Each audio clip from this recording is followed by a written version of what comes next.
huge thank you to you. What? And can I explain? I want to Yes. say a massive thank you to you.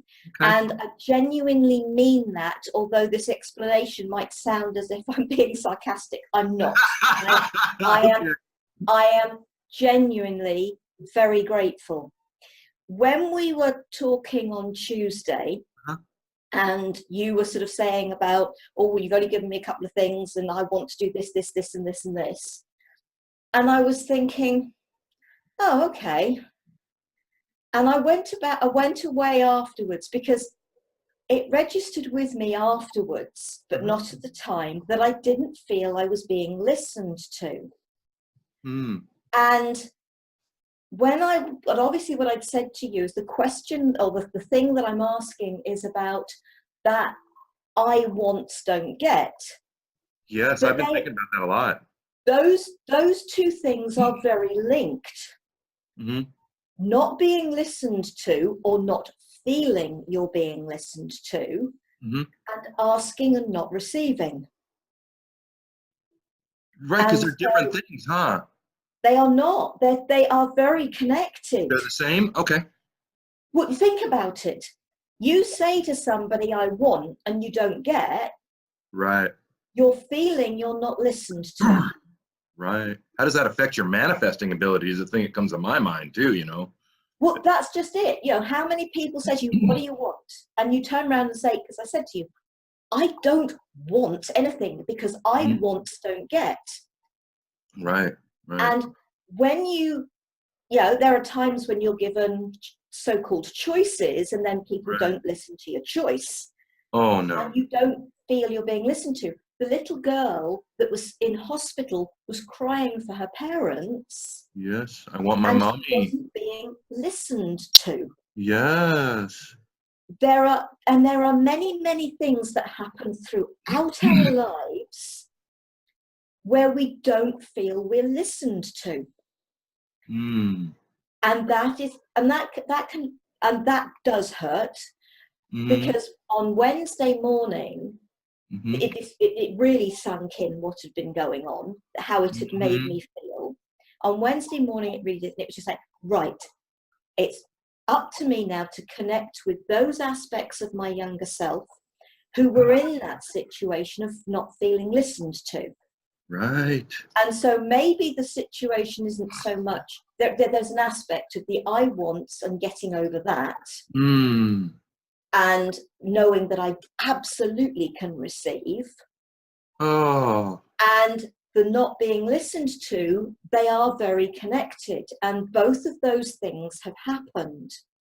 And Oh. what's happened is you've got that almost stranglehold of, well, it's all very well, but if I do ask, I'm not going to get anything anyway, because nobody's going to listen to me. And so what has happened is, because of what happened on Tuesday, Yeah. what has happened is I've reconnected, and so I've done the work. And as we said, the only What? person who can heal you is you. I have reconnected with aspects of my younger self. I had conversations with myself. I've made agreements for some of the really naughty stuff, chocolate, and that's where the chocolate thing comes in. Chocolate comes in. It all is part and parcel. It's all totally linked. This is the feeling I'm getting. So I've made a promise. I'm actually picking out on chocolate at the moment to keep my little one happy. That has been there's something wrong. Listen to me. And then last night when I went to bed, I invited as many aspects of my younger self that wished to come in to be held. So what I said to you about Oh my God, yes. So I did. So I don't suggest people to do these things because I think it's a good idea Right. and it might work for them. I suggest it because I know it blooming well works for me. It resonates, right. And so I'm only making suggestions from what I know works for me. Oh my goodness. I'm just getting And, chills. and so that's what I did last night. And then this morning I had a conversation with younger selves, and went into certain explanations of some things of why I do the things I do. I don't eat chocolate. And I said, there's another conversation to come, but we'll do one thing at a time. Yes. And and so I think, so the thing is, it is thank you for making me feel like I wasn't being listened to.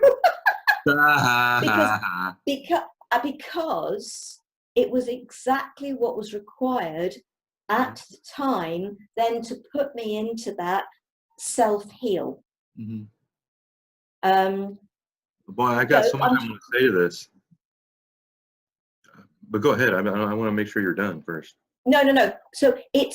So sometimes these things happen that, you don't have to feel comfortable about them, but go away and allow yourself to, okay, why was I uncomfortable? Mm-hmm. And it truly can lead us. So no, I'm not happy. I wasn't happy about it. No, I wasn't. But a huge thank you. And it is really important that the thank you is said. Oh, well, I'm just, this is really neat. It's something unexpected for the day today. It's really awesome. I just want to say that, like, the power of words and the power of talking, and, we've seen that the power of words to damage you, and yet we've also seen the power of them to heal. And I feel like so many people may just watch this, just that little thing that you just said, and receive healing off of it. And so I think that is super, super neat. As you were saying that, I hear the voices of 1,000 children saying, "Oh, what's the use?" In my head. That there's so many people that can relate to this. And as a child, so many of us, like for me, it wasn't so much of a don't want, don't get thing, but it was kind of a, it was that one where it's, hey, can I have a cookie? And they'd be like, I don't know, can you? Right? That one, like, it always comes back to me whenever you start talking about it. So it was the same thing, but just slightly different verbiage. It bothered me. And so I just want to let all the people know that as a child, if you were told to be seen and not heard, right? Use your inside voice, all these things that may have been said to you as a child, that was just an offhand comment from somebody that was trying to watch a TV show, right? Or whatever it might have been, trying to talk to their adult friends. It's okay to go back to that part of your childhood and to release that trauma. It does not define you. You do not own it. You were just its caretaker, and you can certainly let it go. Oh, absolutely. And it's all part and parcel of the journey. It's the layers of the onion. Mm-hmm. And I totally accept, I have no idea what they are, but I totally accept that there are going to be other layers that will come up. And that one was meant to come up when it came up. And it was totally time for it. The way that you said it too, you were just like, right? And it like really resonated with me, and I've been just thinking about it ever since then, just like you have been. So it's funny how that went. Also, I want to also mention to people that Sara Jane's been doing a lot of healing, and we're going to put her information down at the bottom in the description of this too, for anybody that wants to meet with her and get any of her services. But the thing that is interesting is that we become healers because we're seeking healing. We also, one of the neat things about being a healer is that every time you give healing, you do get some. Even if it's just the simple joy of seeing somebody that feels better, afterwards. But sometimes the things that you talk about with somebody, she was healing me a couple days ago, and we're swapping sessions. And as we're talking, things came up. I think we were really more talking about me at the time or something like that, and it really hit home with her.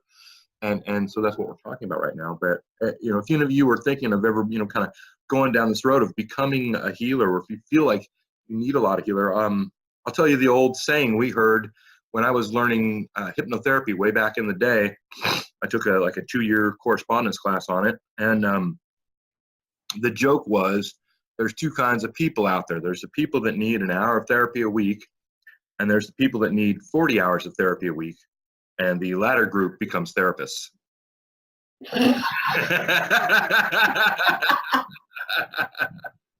So that's me and Sarah, I guess, or well, I'll say me anyways. I don't want to volunteer her for anything. I certainly appreciate all the healing that I get on a weekly basis, and every time I do some kind of healing for somebody, or I see somebody that makes a big breakthrough, and it just warms my heart in such a special way. That's a form of healing too, right? You were talking about words earlier. Words can hurt, words can heal. Absolutely. And it's also our interpretation of words. And I don't actually use the word healer because I genuinely believe the only person who can heal you is you. Right. Therefore, I do not consider me to be a healer of anybody but myself. You also use the word giving sessions, and I don't give, I offer. And it's that fine line of, I appreciate that people understand the word healer, but if that use of that word makes them think that I'm the one who does all the work, or you're the one who does all the work, it doesn't work that way. The process I've just gone through with myself, which is one of the things that I make suggestions to people, at the end of a session with me, the process I've just used for myself is what has truly done work for me within me. Yes. Whereas, and it's the same as I have offered that support to myself. Right. And that means the person had to accept it, so it's empowering. Yes. I offer a tool to empower an individual's own self-healing. That's what every healer does. Beautiful. Yes. None of us can clear anything from anybody that isn't ready to be cleared. Yes, that's 100% true. I've run into that before where, well, we talked about, like so every now and then, I think every like 8th, 9th session or so, I'm going to run into that where it's like, no, they're not ready for it.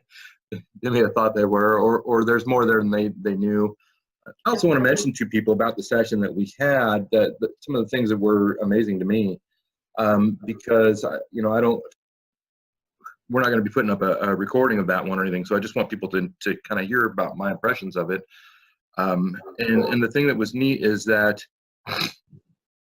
Sarah really focuses on some kind of like childhood traumas and things, among other things. But and I was telling her that, well, I had a pretty charmed life. Like nobody abused me in any particular way. I never wanted for anything. My parents got divorced, but they were both happier after the divorce, right? So I'm like, right? Like, I don't know what you're gonna find anything, right?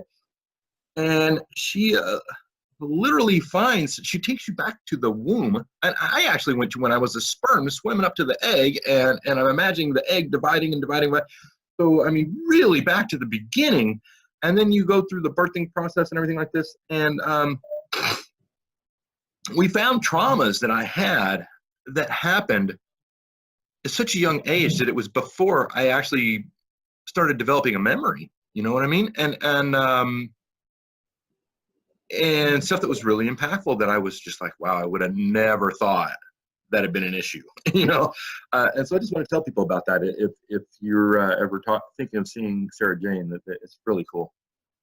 And I think the reason for taking people back that far is because some people are the consummation of, well, it's not a relationship, it's rape. Right. And so there is actually trauma at conception. Yes. And the child will be affected by that. And I remember being in a fair one time, talking to some people and saying something about, there could be trauma at conception because it could be rape. And one woman just looked at me and she said, "How did you know?" I said, "I didn't. I was just having a general conversation." Right. But absolutely hit the nail on the head. and somebody else I worked with, her mother hadn't wanted her. Mm. And came very close to an abortion but didn't have one.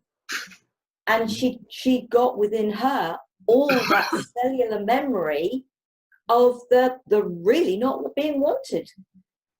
You know what you remind me of is, because I used to have this joke I'd always say. I would say that all my best friends were accidents, myself included, right? And so like, I know I've met so few people that were planned.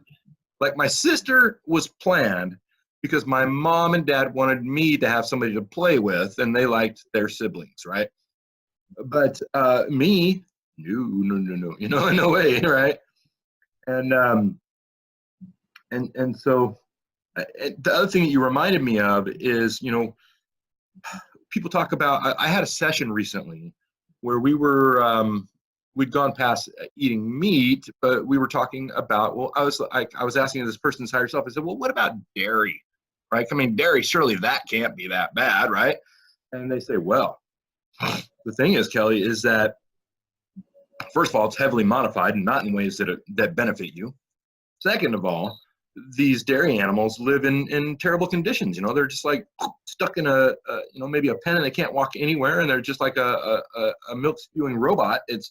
But it has a soul, so it's very painful and uncomfortable to them. And so that's that emotion, and that bad living condition is going to transfer to you, despite all the chemicals, before all that even, right? And so they said, if you had a cow or a goat in your backyard and it had plenty of room to roam and it was beautiful weather and had the best food, more power to you, buddy. Knock yourself out, right? But in lieu of that, whatever trauma there is going to transfer over from that animal into the milk or the cheese or the whatever it is, and that's going to go to you. And I'm not exactly sure why you reminded me of that, but that that's kind of what you remind me, is the way that trauma transfers from cellular memory, I guess is what it was. Yeah, absolutely. Now, for your session today, first of all, were there any other questions that you came up with in the meantime? No, because I suppose I'm still in that, sort of I wants, don't get. I wrote that question down for you also. I was going to ask you about it, and we still will. So it is. And okay, because the other obviously thing I mentioned was about the chocolate addiction.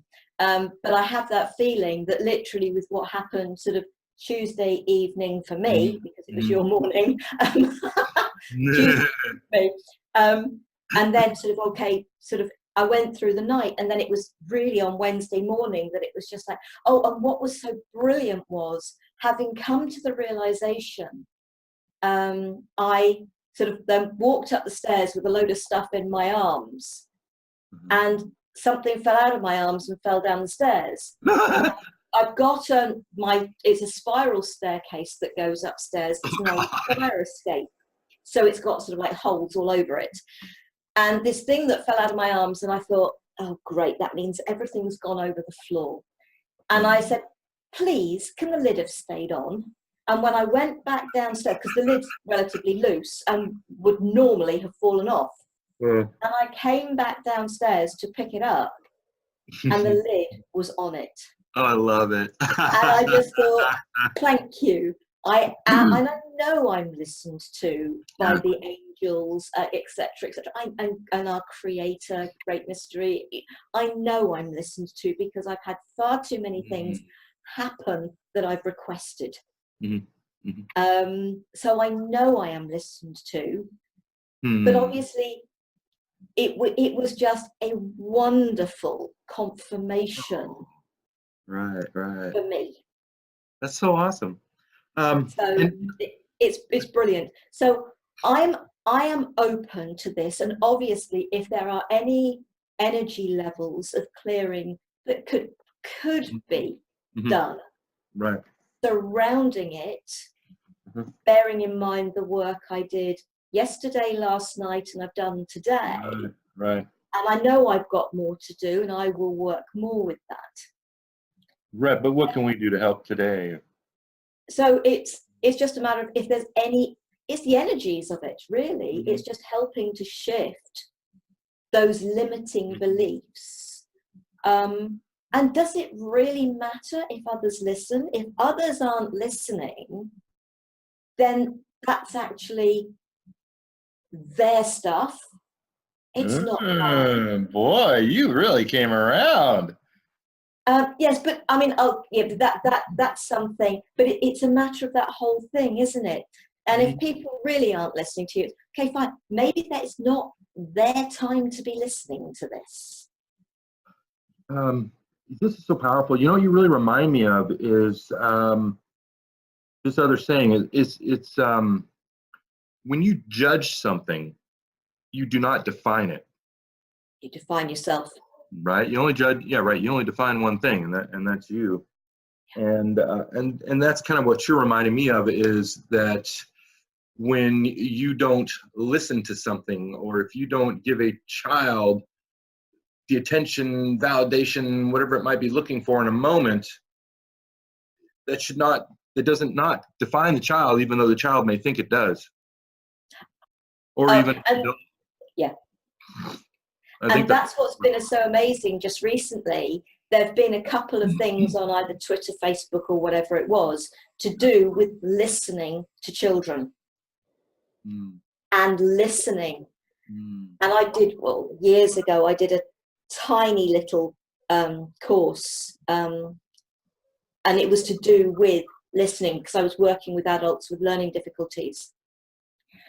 And that's what I try and do. I apologize if I interrupt. I try not to interrupt, because I appreciate it really is important to listen. And there's also, isn't there, things, listen to understand, don't listen to reply. And parents, this stuff is all good for you. I'll tell you, some of the guys out there, as a boyfriend, here it is, Valentine's Day, right? And what do we do as boyfriends, or husbands, spouses, and whatnot? And everybody's heard about this. Women complain about it all the time, right? They will come home from work, or maybe you come home from work, or whatever it might be, and a woman is,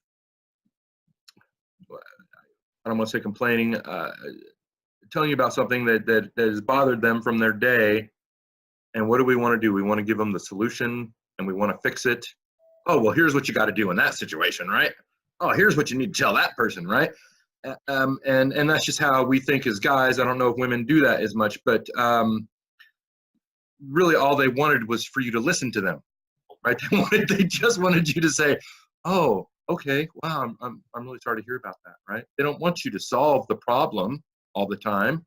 Just wanted somebody to hear it. You see what it felt like in the air instead of bouncing around in their head, right, Sarah? Yeah, it's a bit, for each and every one of us, it's about having somebody that you can vent to.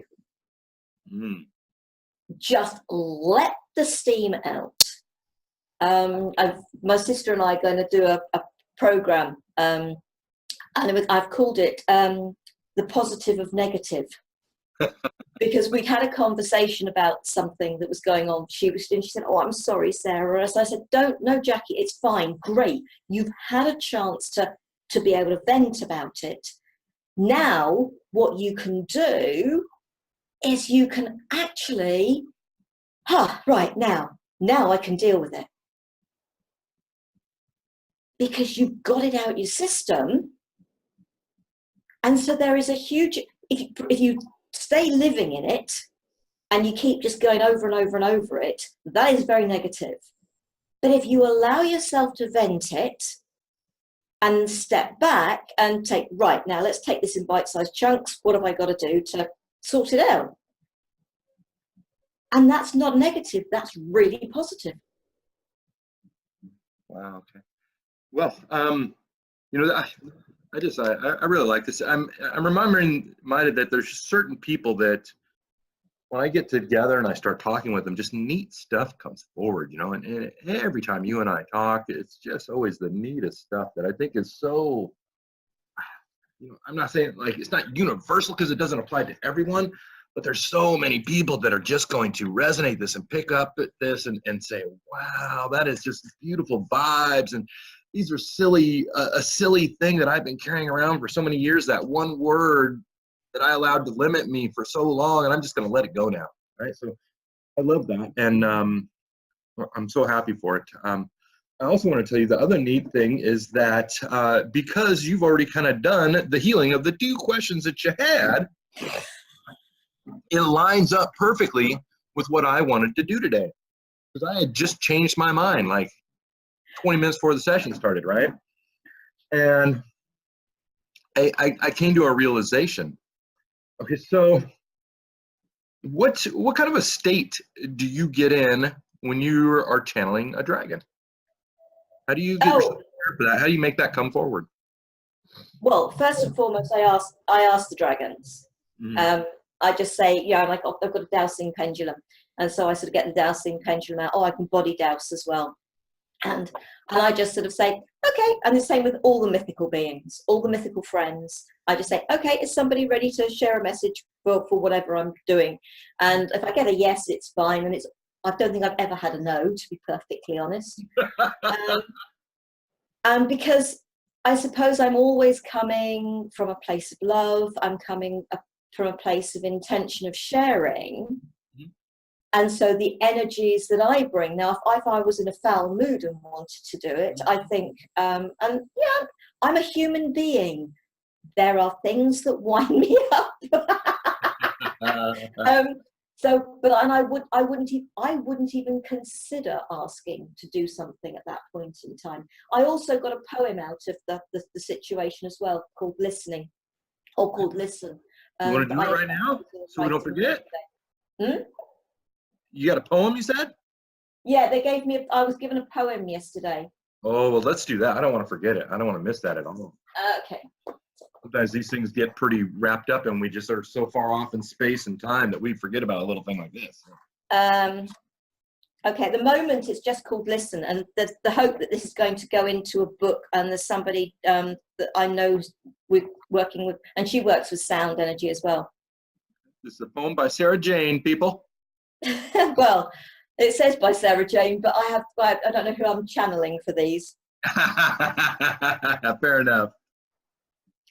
Listen to the children, listen to the beat of your heart, to the call of nature, to the whispers of the wind.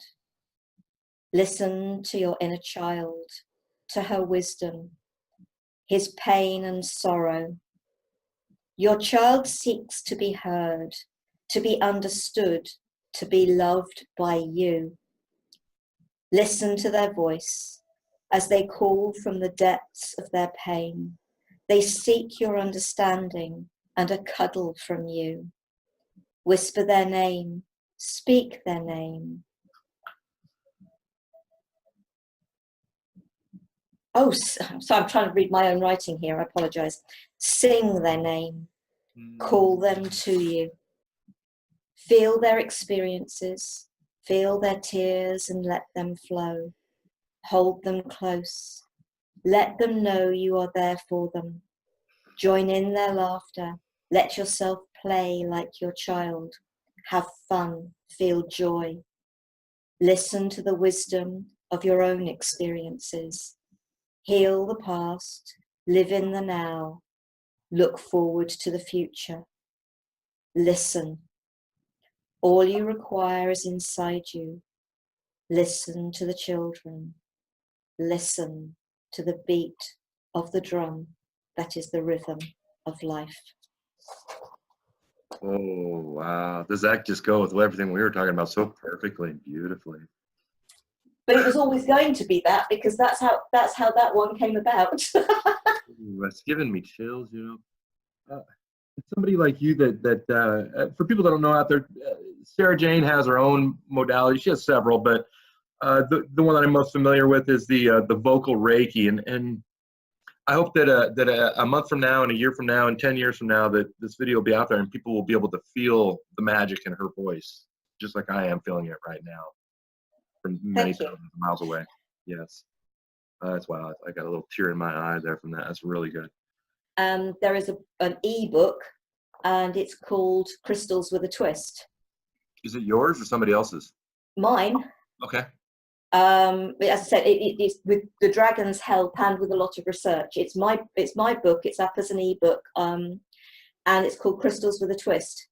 There's a lot of information about the crystals in respect of, obviously, it's research that I've done. It's internet, books, etc. that I found information about the crystals. So on lots of different levels, there's information about crystals. There is a lot of information out there about, oh, this crystal represents this day or this month or this week or whatever. And chakra, this pain. yes, yeah. There's an awful lot, and the crystals, this energy, this crystal works with these energies, this type of thing, etc. Yes. So all of that, or a lot of that is out there. Mm-hmm. And when I was putting this together, some of the crystals didn't have any information like that attached to them. I think it was, I'm just trying to think how many crystals, was it something like 60 odd crystals, 60, 64, 65, 66. I think Dragon Heart was 60, something like that, crystals, to which obviously this was dragon energy as well, because all the crystals have a dragon that guards over them. Mm-hmm. So there is a dragon for quartz. For clear quartz, rose quartz, amethyst, amber, etc., etc. And amber isn't technically a crystal. So there are dragons for all of them. And while I was putting this whole book together, I was then given the information about the days of the week, etc., for those crystals that didn't have it. And what I've been able to do with that information, and I feel I was totally guided to do this, was all that information is in the book, and it is actually set out nice and easily at the back of the book for people as well. So all the crystals that work with Monday, Tuesday, they're all put in their right place, the month of the year, the dates, etc. It's all there. And with the star signs, the Chinese star signs and the zodiac star signs, and the elements that go with those star signs as well. The dragon for every one of those things? Sorry? There's a dragon for every one of those things? Probably. Well, yeah, there's going to be dragon for all the elements. Right. And one of the Chinese star signs is the dragon anyway. Right. But there's crystal energy for all of those. So in that respect, yes, there's dragon energy for them as well. And what I can do, and what people can do if they get the book, is you can create your own true crystal birth chart. Crystal birth chart? Yes. Okay. And I was born in April. And as far as everybody's concerned, the crystal, or actually it's not a crystal because it's a diamond. Diamond is the crystal for April. And diamond has never resonated with me. It's like what we call a birthstone normally, right? What's your birthstone? That's what they class as being my birthstone, diamond. And it's just like, nah. That's so funny. Nah. And the very first dragon to give me her name was Dendra.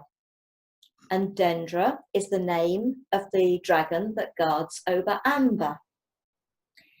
And when I did my crystal birth chart, my own, my main birth crystal is Amber. Wow. So the first dragon to give me her name was actually for my main birth crystal. And it was Dendra, D-E-N-D-R-A? Yeah, that's a very simple spelling. Some of them aren't so easy. Right, I've seen them, yes. And do you feel like you have the spelling right on all of them, by the way, all the time? Or do you just kind of wing it a little, or do they actually give it to you? I feel I'm given it. Okay, good. Which does then make the pronunciation of some of them. And have I just hope I've got it right. But the female energies end in A, the masculine energies end in double I. Okay. And the joy with Dragon Heart's name is either Axie or Ixa. So it depends whether you're drawn to the masculine or feminine energies, which is AXII or IIXA. So the name can be Or Axie. Okay, that makes sense. Yeah. yeah. Have you ever like switched dragons in a session or channeled more than one at a time? Like one and then another? Not that I'm aware of, because obviously when I do the messages from the dragons, I've asked literally for one. I haven't asked for any more, and I'm working, as far as I'm concerned, with the one. Right. But when I'm doing other things, who knows? When I write for an online digital magazine every month, and there's always the Dragon Wisdom message, and then they've got a themed article every month. And who knows who I'm channeling when I write the themed article? Right. I have no idea. With the messages, I sit in front of a video. With the article, these days I am allowed to sit in front of the computer and type it out. Initially, I wasn't allowed to do any of that with the computer. I had to sit and handwrite them all to start with. The poems are still handwritten. Well, I have to tell you something. It's really neat that you touched on. In my first session of the week on Sunday night, it's kind of funny how it worked out. I had a friend that was kind of like going through some tough times in her life. She thought she was following her guidance, when she's very good at it. She has great guidance, and yet things were not going easy, right? And so she was like, God, am I not hearing things right or something right? And I said, you know what? I got a little time. You're a friend of mine. Let's squeeze you in tonight.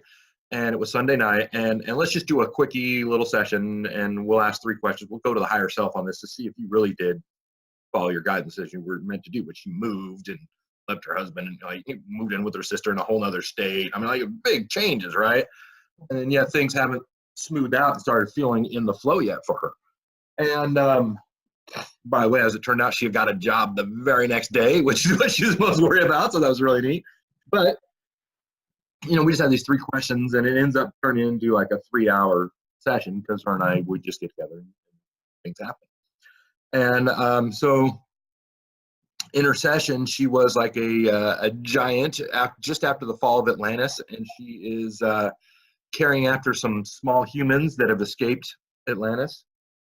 And as we're done with this lifetime, I think, oh, are there any dragons around? It's Dragon Week. I forgot Sunday. Today's the first day of Dragon Week, right? And so I've got this list of 20 questions that some friends have sent me, and she finds a dragon and bring it in. And one of the things that came through in the course of those questions was it was about the relationship that the humans had with the dragons. Even though they couldn't see them, the giants could, but the humans could not. But the humans knew they were there. And in this particular time, which we want to say was thousands of years ago. But what the humans would do, even though they couldn't see the dragons, is they would go find these crystals, like large crystals, and they would leave them out as kind of like an offering, is how they said it first, almost like we think of people doing sacrifices and stuff in the day, or you leave a basket of food out or whatever for the dragon. And that's how I have interpreted it at first. But what would happen is they would go out and they would leave these crystals out in a special area, and a dragon would come by and charge the crystal with its energy, and then the people would come back and take the crystal again. And so the dragon did not take the crystal or anything like that. But after hearing what you just said, I'm realizing that a certain dragon would have come by based on the type of crystal that they put out, and probably that charge is enduring in those crystals to this day, right? So if somebody had brought an amethyst, then the dragon of amethyst would come by and charge this crystal, and now all amethysts till the end of time have that energy. What do you think about that? There's an element of that, but what you've got to realize is that the energies of the crystals can be dissipated, and that's why we have to cleanse them, recharge them, be it in sunlight or be it in moonlight, especially the night of the full moon. What the dragons have said to me is they would prefer that we didn't buy any more crystals, especially ones that are newly raped from Mother Earth. Oh my God, we've been asking this question. I'm curious about that. Like you brought it up. But obviously, if they are second hand, right, that's one thing. But please just don't go to these shops that it's just like new stock, because it's hurting Mother Earth. It's her energy. right. But I mean, the But crystals. what they have said, and this is what I dirt? do on a regular basis, you can ask the crystals dragons for a crystal for your pocket. Mm. And what you will receive is the energy of the purest crystal. And that energy will be pure, untainted, doesn't need re-energizing. If you wish to choose the crystal, you can. I trust the dragons. I just ask for a crystal for my pocket, and I know that I will receive the crystal or crystals that I require throughout the day. Some people may be able to feel the crystal in their pocket. Other people may not be able to. It doesn't mean that you haven't got the energy of the crystal or a crystal with you if you can't feel it. So don't get me wrong, I have got crystals in my house. But I have said I will not buy anymore. Okay. That's really cool. I'm so glad that you brought this up because I've been wondering about that. It's been coming up for me lately. And I know a lot of people have been wondering about that too. It's kind of like, oh, I love crystals, but yet I don't love them being pulled out of the ground. That doesn't feel right to me. It's like no better than getting oil, right? So what we can say is that if you wanted a specific energy, you could ask for that specific energy to be imbued upon you, and that's what the dragons do for us in today's day and age. Is they make it so you don't need to pull that crystal out of the ground. Is that right? I think it's the same as with everything. We ask for things at times. We're going back to this where we started with me, but we ask for things at times. What do they say? You ask a God, and you may get one of three answers, which is yes, not now, I have something better for you.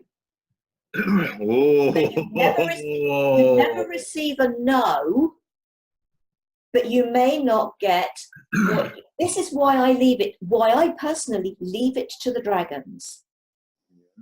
They know the energies I require.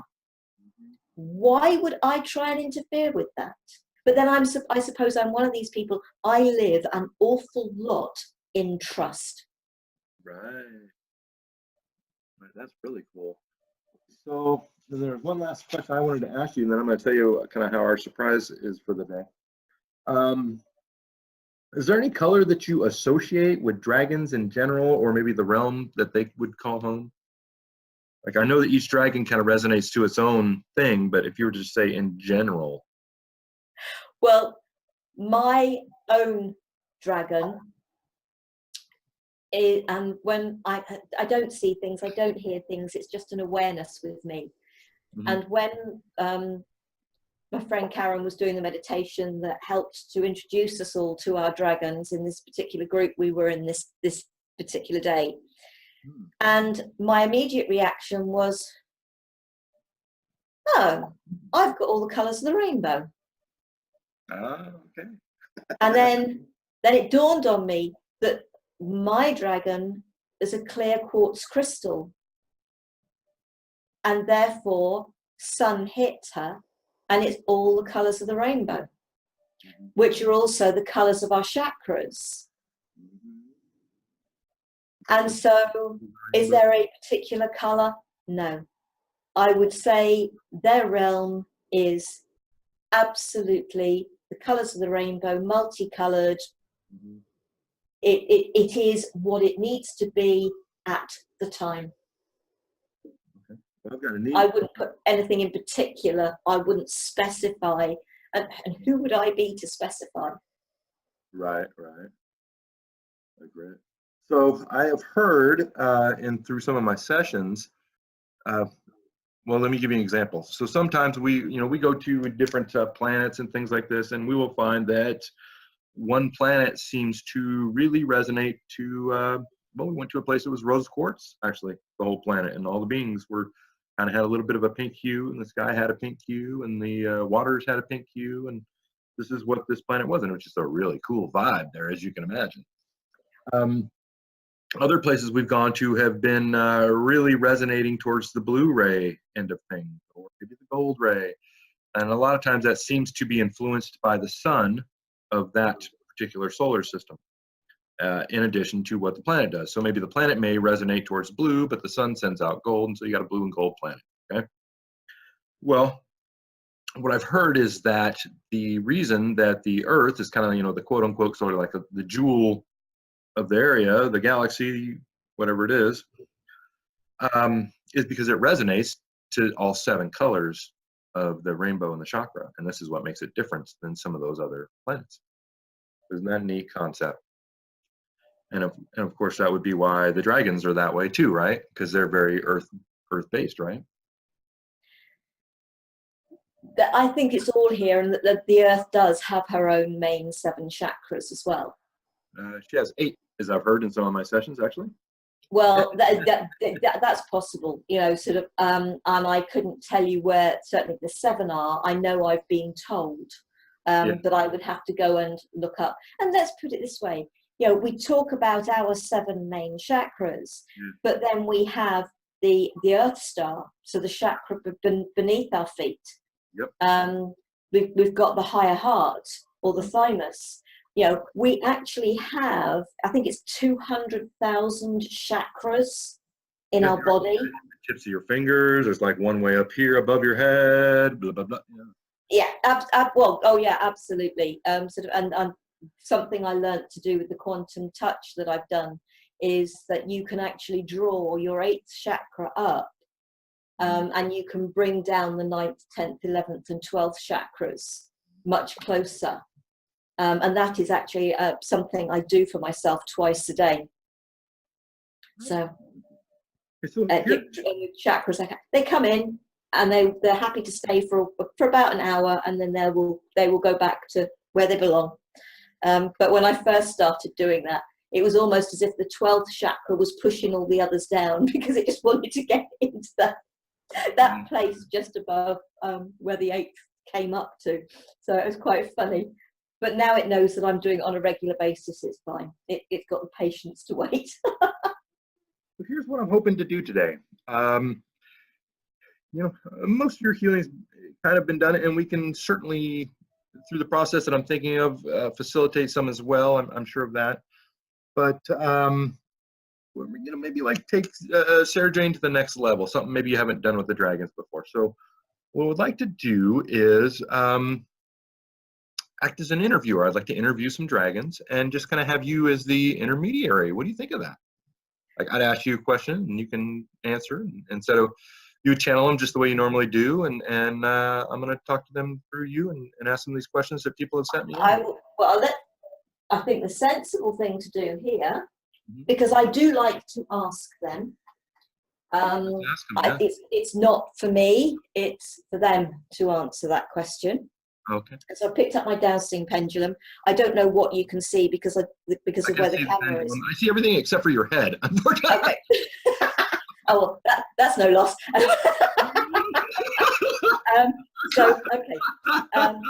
All right. Precious dragons, are you happy to answer some questions? Okay. And you are happy to answer them through me. Okay. Thank you. That looks like a pretty enthusiastic yes too. That's not just a yes. They're like, yeah, do it. That was a very definite yes. Oh, I thought so. That's how I interpreted it anyways. Okay, so what I'm going to do is I'm going to just say, kind of just like, get comfortable. We're just going to break for a couple minutes. I'm going to refill my water, run to the restroom, whatever you want to do, and then we'll get started, and we'll...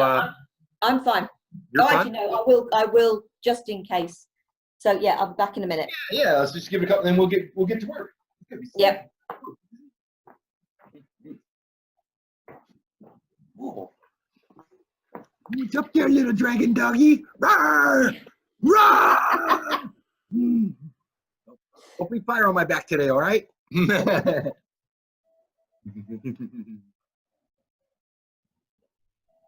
When you're ready to start. Hello there. Hi there, Dragon Energy. I really appreciate you for coming through today and allowing the Woo Woo channel to interview you. We'll make a video of this and show it to lots of people, and hopefully it'll be some people that have not been exposed to Dragon Energies up to this point. First, can I ask, do you resonate more towards a male or a female type of energy? No. They're equal. What did you say? They're equal. Okay. And what's your name?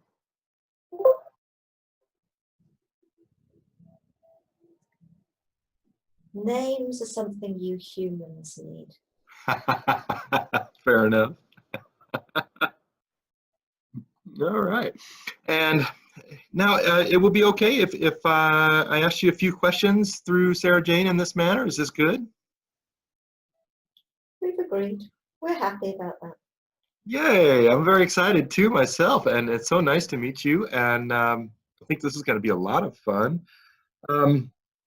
First of all, today is what we call Valentine's Day. It's kind of a holiday, and I never know how to think about these holidays in general. But is there any sort of a Valentine's Day message that you would like to give to people out there that are watching this? Maybe about holidays in general or this particular holiday? How it should be used? Why do you need a day for love? Right. Every day should be a day for love. Every second, every minute, every hour. You Ooh, I don't can feel it. need a day for love. Wonderful, wonderful. Thank you very much. Well, that's even better than I thought it was going to be. I knew you would have something good to say about it, though. That's really cool. Now, as a dragon, are you able to do a body scan on Sara Jane, or help somebody to facilitate getting one of those started?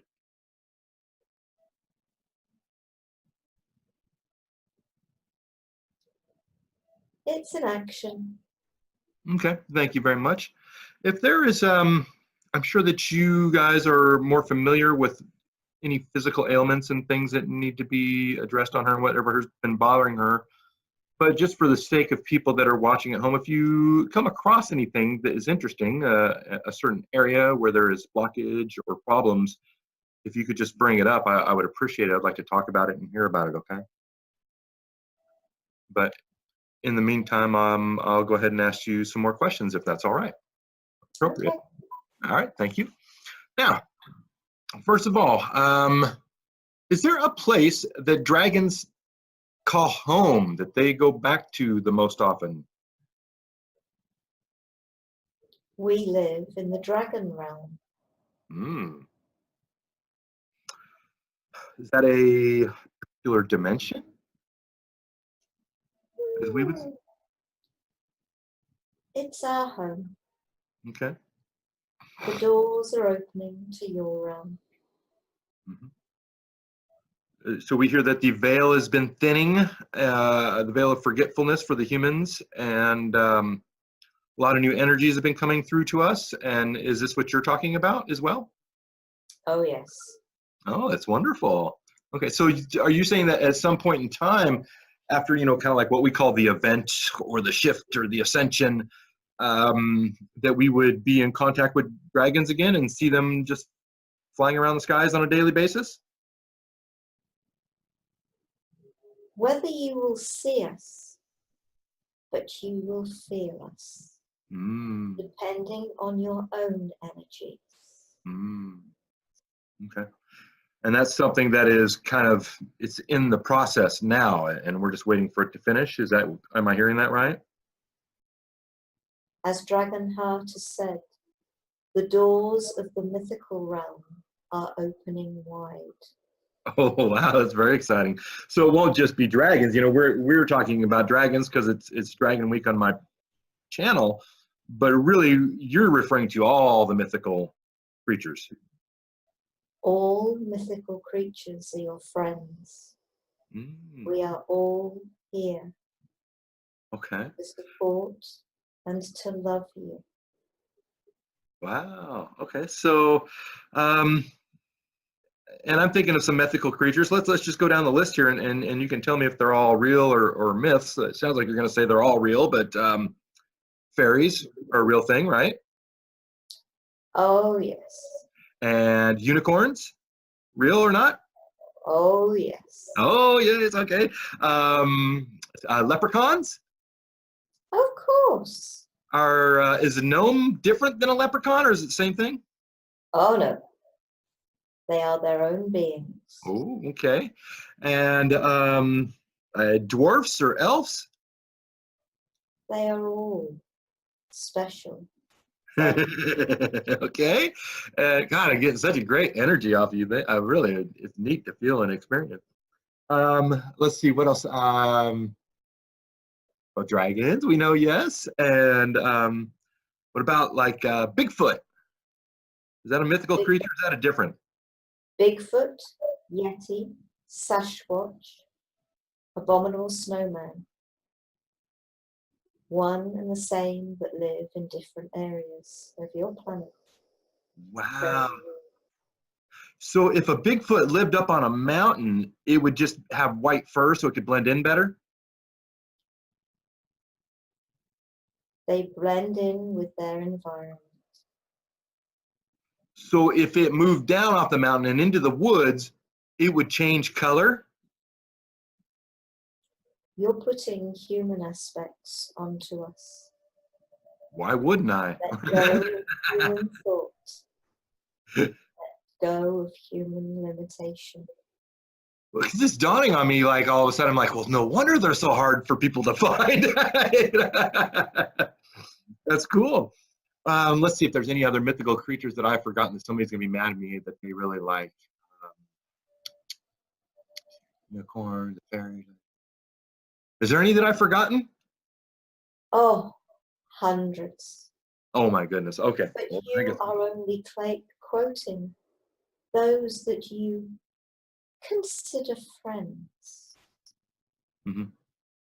All mythical beings are friends. Okay.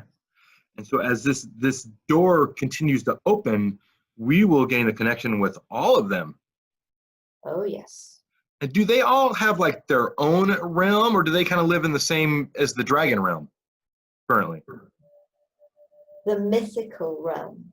Right. And that's the same place where the dragons hang out. Well, the dragons hang out there and within the dragon realm. Right. And as a dragon, you are able to kind of step up or step down your energy pretty much at will and go just about anywhere you want. Is that right? Our energy is high. Mm-hmm. We can meet those that choose to meet us part way. As with the angels, Mm-hmm. we struggle to lower ourselves to the Mm-hmm. very low energies.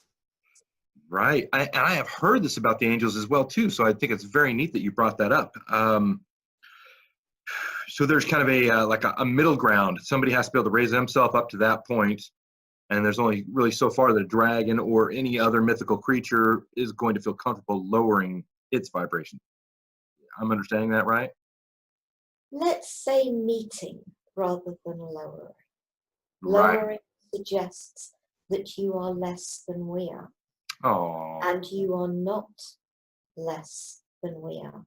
Right. We have huge respect for those of you that have chosen to go down to the energies of having the human form. Your true self is on an energy and a level that is equal to our own. Mm. And I've heard that the main nature of this experiment that we're all involved in here is to see if we can help the Earth and its inhabitants move from third dimension up to fifth dimension in a physical form, because normally it would be a non-physical form. Is that right? That's the main part of the experiment? You call it an experiment. Why do you use such a word? What's a better word? Could it Process? be a gift, a growth, an Ah, enabling, and an empowerment? right. Humans are not an experiment.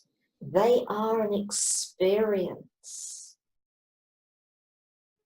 Humans are not any part of an experiment.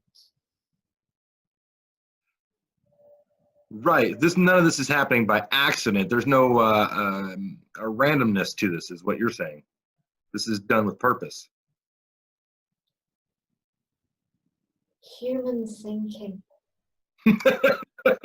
Human thinking. Life experiences. Your beautiful soul is made of pure, unconditional love and knows only love. Your soul wishes to experience. How do you know heat if you don't know cold?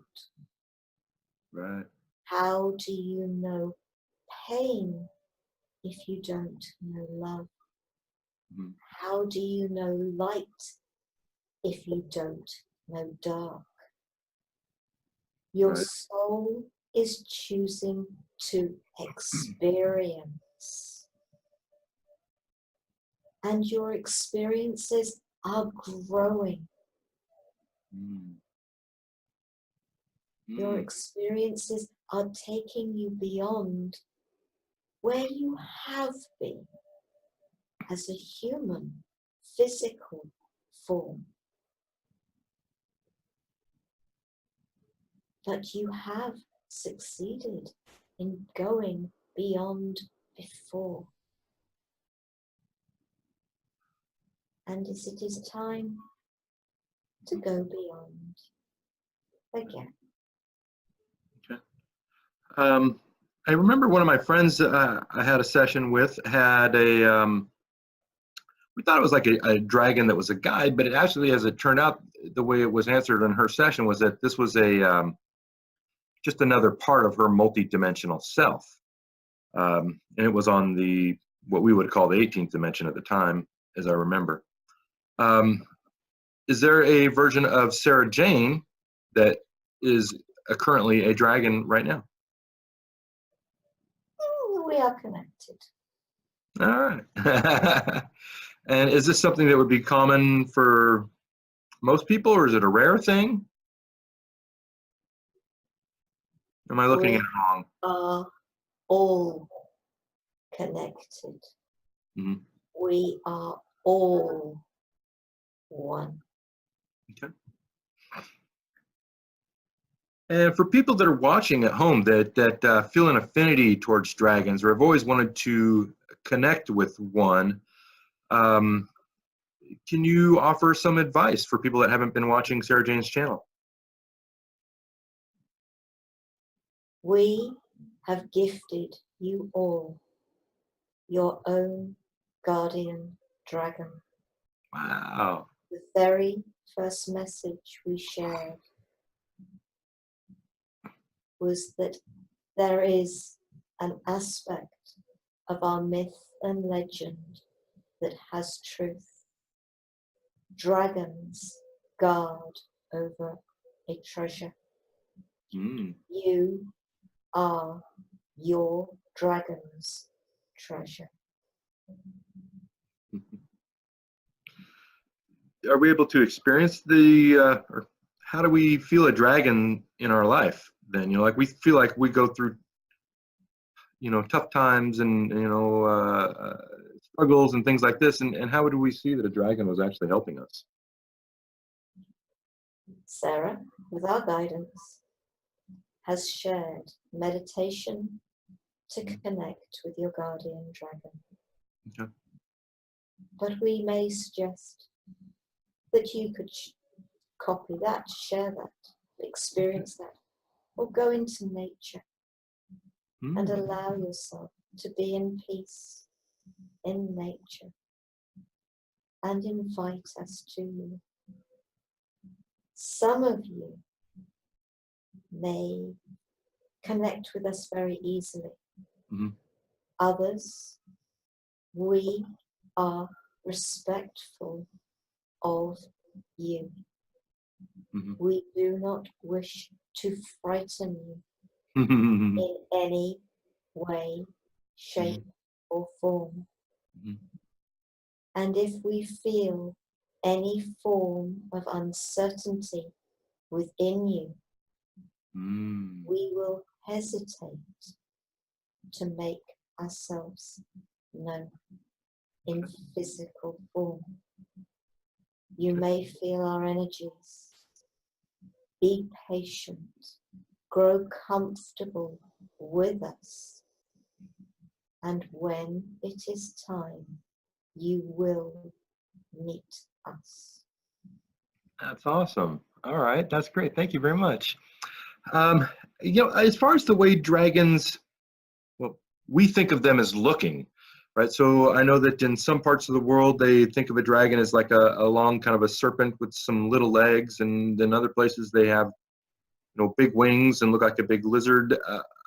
I'm sure this is based on the perception of the people in those areas, and that the dragons don't actually look any different. Is that right? We appear as is comfortable to you. Mm-hmm. If there were no humans, what would you look like? Would you just be a ball of energy, or would you even have an appearance? We are all energy. You are energy. You have just chosen to take a physical form. Right. It is humans that require a shape. Mm. Shape is meaningless. Right. So when you're in the dragon realm, you don't really occupy a shape then at that time, I'm going to guess. The same as yourselves when you return to source. Oh, good point. All right. And do you guys require any form of sustenance? Do you require any form of sustenance when you return to source? I would say no. You have answered your own question. And so for dragons, they never go into incarnation and reincarnation and go through the veil and the forgetting. They've just always had their connection to source and have never forgotten it. Is that right? You always have your connection to source, but yes, while you are in this incarnation, Mm-hmm. you are made to forget. Okay. But many of you are starting to have an awareness of the amazing being that you are. Mm-hmm. And I've heard that sometimes the dragons may, come into a pet or something like that and live a life that way, or they may even choose to experience humanness once in a while as like a walk-in. Is that right? Angels are walk-ins. Mm-hmm. We tend to stay in our own form. Okay. Okay. It would be very odd for a dragon to ever spend a life as a human. We are happy to communicate through rather than as part of. Right, because there's no benefit from your perspective of doing it a different way. You're able to you're able to achieve everything you want to achieve, just as you and I are doing it right now using Sara Jane, right? Your word achievement is again human perspective. We are here to support. Mm. We do not achieve Mm. or Whatever words you choose, we don't fail. Right, right. Because achievement would kind of it would have to have an opposite to it, and so it has implications that don't apply to you guys. It wouldn't fit your, well, you wouldn't have a goal structure either, then, right? That was the other word I was going to use. Absolutely. Okay, I think We I'm are, starting to catch on. we are just here to support. Yes, yes, it's very interesting. You know, you're really expanding my mind, and I appreciate you for bearing with me as I go through that slow, painful process. But yes, words are. Sarah Jane and I were talking about how powerful words are, and you know, the proper way to use them, right? Because in a sense, they're almost like a spell. If you use them properly, you're going to bring about positive things into the life, right? It depends on each individual's interpretation of the words. That is why words can hurt and words can heal. You Right. can say the same words to 1,000 people, Uh-huh. and each will interpret them in their own way. And let's talk about the word want and the way that the negative effect it was having on Sarah Jane previously. Has all the trauma with that word been released at this point in time? Is there anything you can do to help finish that up if it needs to be? We are working with Sarah. Okay. Words are very powerful, Mm-hmm. and they can damage Mm-hmm. until the individual, whoever they may be, can come to an understanding of why using words carefully with children is very important. Right.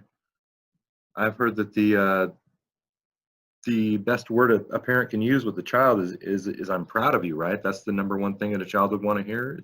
Would you agree with that?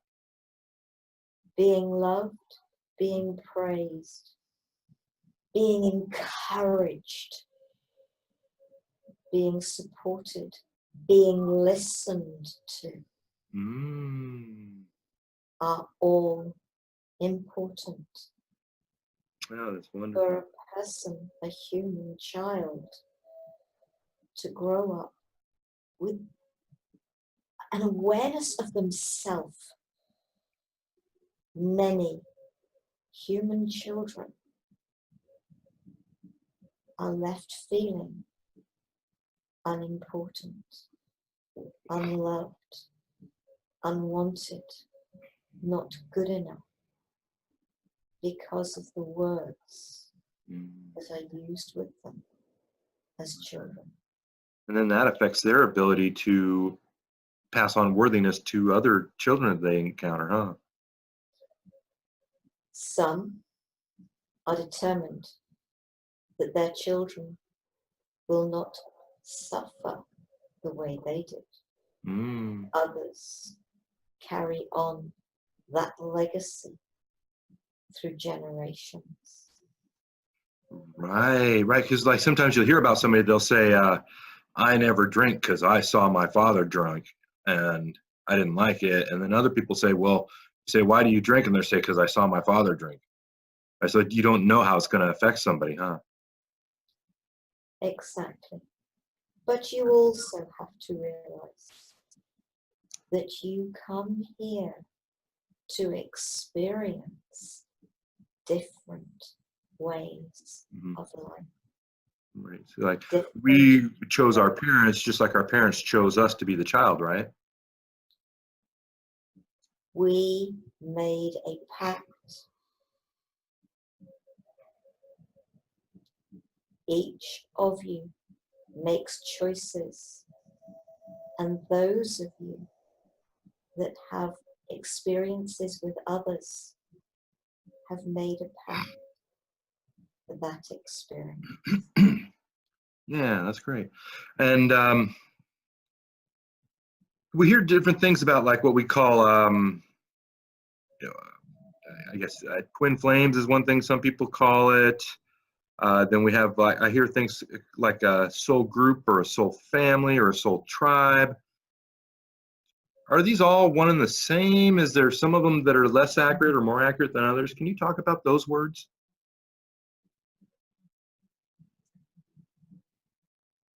Every single one is connected. Mm, It goes back to the experiences chosen for a lifetime. sure.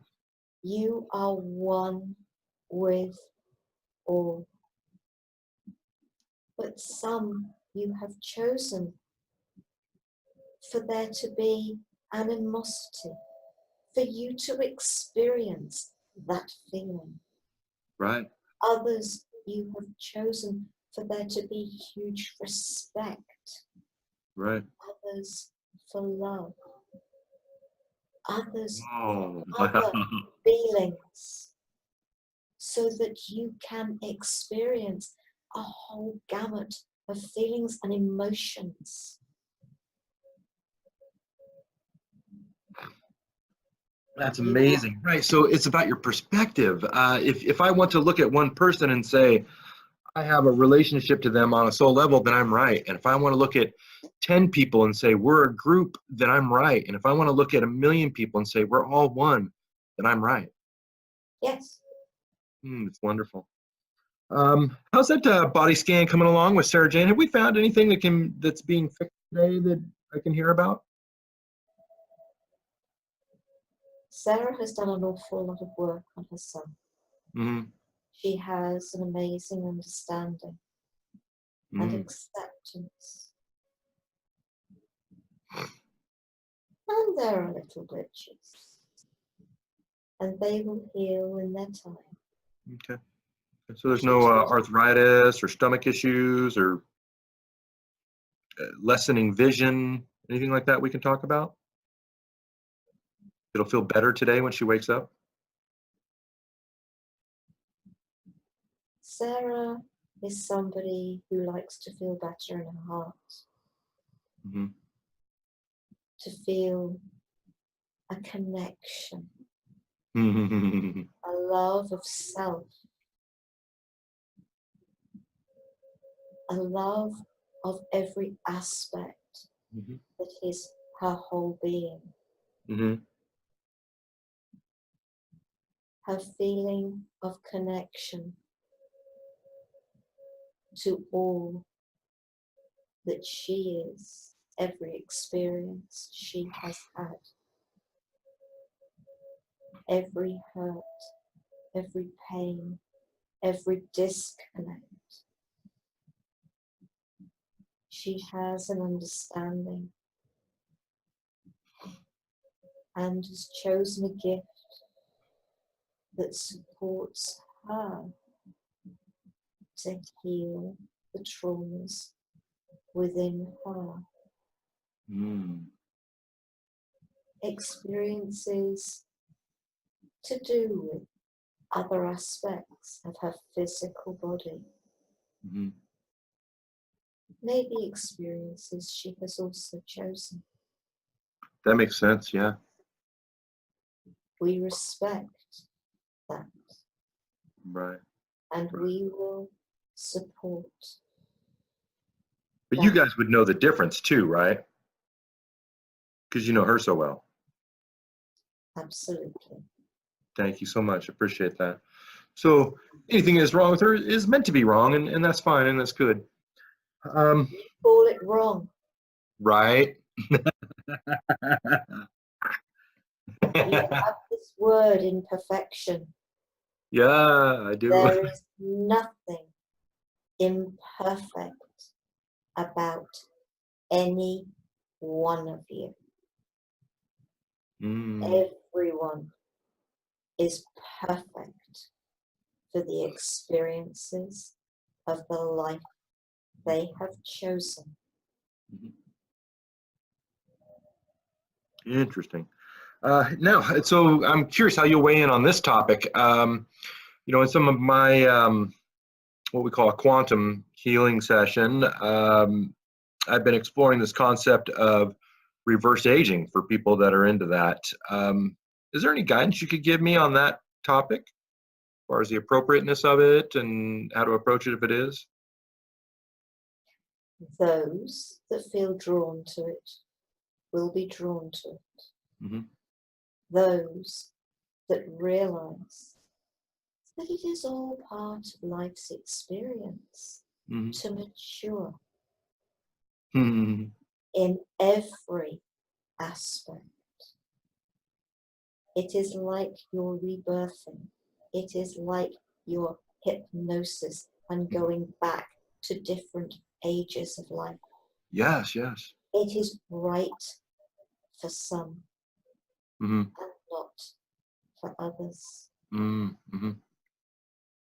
Your experiences, your healers.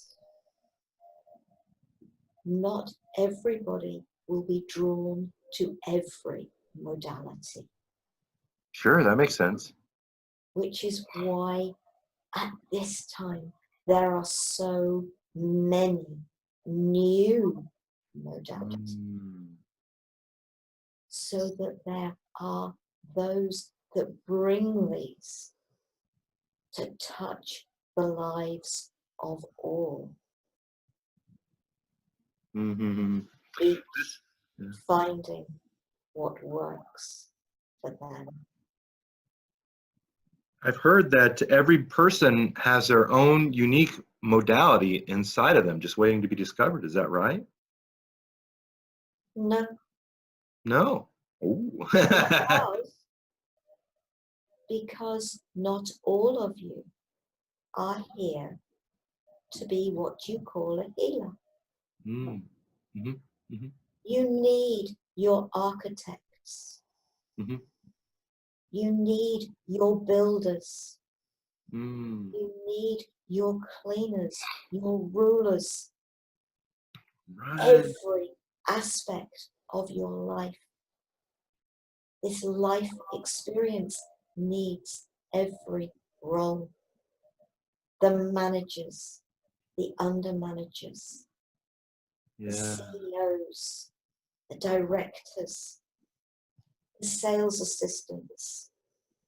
Every role is essential, and everybody comes with their own chosen experiences, and that includes the work that you choose to do. And those things you choose to be good at. Right. Because if somebody comes to me and allows me the opportunity to help facilitate some healing on them, then that's very valuable to me as well. I got to experience that. And so they allowed me to experience that joy of seeing somebody kind of get better. And that was their role in the whole thing, right? They chosen that they were to get better. Wow, that's so cool. Right. And sometimes people will have something that they're not going to get quote unquote better from, and other times they're going to have something that they're supposed to have for a while and then they overcome it, right? That's all determined by their path and their choice. Everybody has made choices, including how and when they die. Wow, that's so cool. That's so cool. By the way, are you guys doing a body scan on me too? Because I'm certainly feeling a lot of energy. What's going on there? What are you doing to me? Which I approve of course. But what are you We doing? don't doubt that. What's that? We don't doubt that. All right, fair enough. Okay, this is so fun. I'm having a great time talking to you. I really appreciate you coming forward, by the way. Um, is there a dragon language that you guys just only use when you're talking to each other? Oh, you humans. Man, you're going to think the rest of my questions are pretty dumb too, but that's what people want to know, all right? We do not require language. Oh, right. You do, we don't. Okay, fair enough. You're gonna love this one. Is there anything that dragons are afraid of?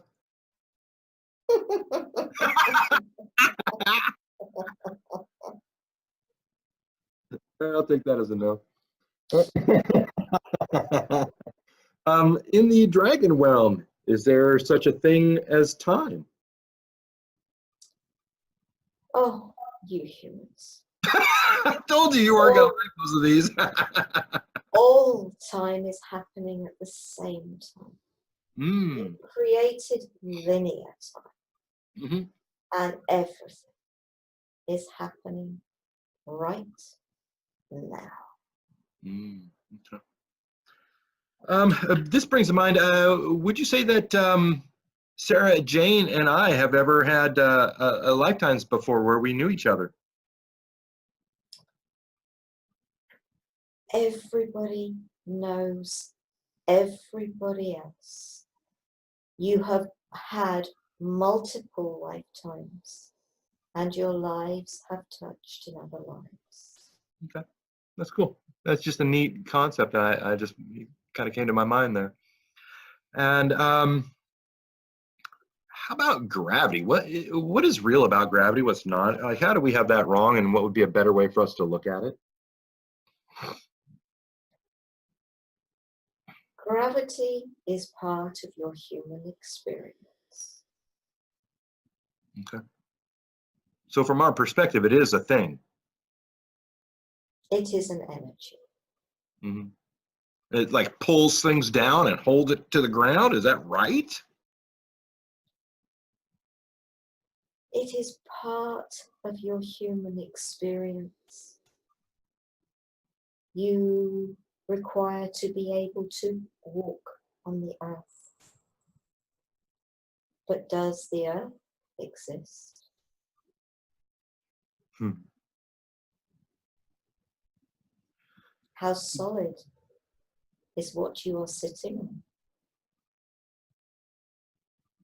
How solid are the walls that surround you?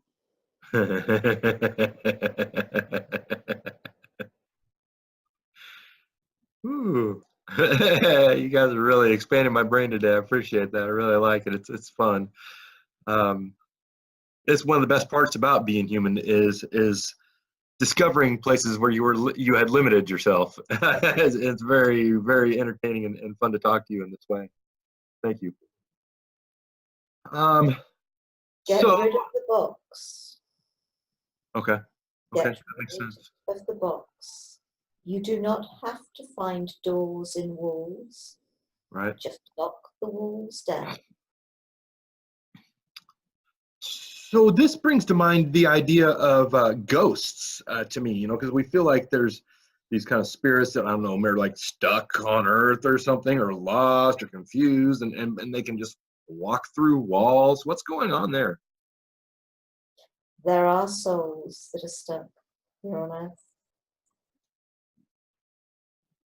And if any of you can support them to let go, please do. Hmm. They are trapped. Hmm. And some of those souls that are trapped are also trapping dragons and other mythical beings.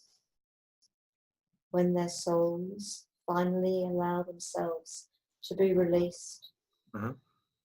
then so will those that they are trapping in the process. Ooh. Wow. Okay.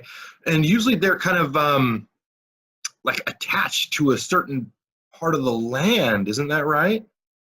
Like, if, for instance, if you were trapped on Earth as a soul, you wouldn't just go have free reign around the whole planet. You're going to be kind of confined to a certain area, right? With the majority. Yeah. Yes. And so then the easiest way to release these things, that whether we know or don't know about them, would be to actually focus on healing the land and say we want to release anything that is attached to this part of the land, or am I going the right way with that? Different energies work with different souls. Mm-hmm. Sound and music is an amazing energy. The right sound energy can help to release. The right intentions, love, and purity of thought can help to release. The intention, the energy of those working to support the release is of the utmost importance. So I'm thinking about these people that get together in the drum circles, or like Indians when they were, or Native Americans when they were dancing around a fire and singing and chanting, and this was all part of releasing things that were trapped. Many, or just honoring, sound Mm. is an amazing way to Mm. honor, and sound energy has many healing properties. Wow, that's amazing. That's so cool. I just want to take a moment to absorb that and the gravity of it. So, to me, the way I've been recommending to people is that they start off by just trying to heal the area they live. If they live in a house or an apartment complex, or if their kid goes to a certain school, that you would take the intention of healing that land and releasing everything from it, whether you know it's there or not. Does that seem like a good place for most people to start if they want to help with releasing souls? Like act locally? You are not sure what you are doing. Mhm. It is probably better to offer energies to Gaia Pachamama, inviting her to use those energies for the highest good of that Mm. area. Right. Just Sara has shared how to create healing balls that hold the energies of gifts, of color, of sound, and sometimes crystal energies Mhm. that are offered up for You said that healing area. bowls or healing balls? Balls, BALLS. Okay, thank you.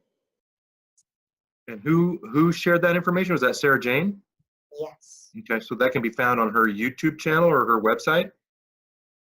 I am sure Sara will share that link with you. All right. Okay. And but the way I'm hearing it is basically you're going to ask for the energy of Pachamama to guide you towards whatever serves the highest good for this land that If you're you thinking offer, of. if you offer the energies of the healing balls to Gaia Pachamama Mhm. with the intention that she knows for the highest good Mm, what to do with those energies. okay. Why does she need anybody's to work with her on that? I mean, she's Gaia. She should just be able to do it herself, right? What she need a little old me to help her offer her a healing ball? Your energies that you offer, you take from her, should you not give back to her? Right, because it's all about that exchange of energy, the give and take, and the equal and opposite reaction to everything. She's your mother, but even your mother requires from you at times. It's wonderful. Thank you very much. Um, do magnets or magnetic fields affect dragons at all in any way? Somebody wants to know that? No, Okay, I don't know why they would think that, but do you guys? Oh, how about this? I always hear about how it seems like dragons want to all align to one of the elements, earth, wind, fire, that type of thing. Is that is that true? Is that right? Dragons do work with the elements. Mhm. However, yes, you may consider that there would be dragons for fire, but as all dragons represent fire, maybe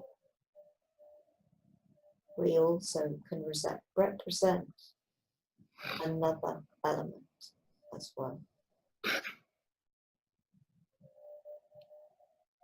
So it's basically a choice. That maybe one dragon may say, you know, I just tend to like fire more, and I'm gonna work with that. And another dragon's gonna say, I just like dirt, and I'm gonna be all about that. Is that right?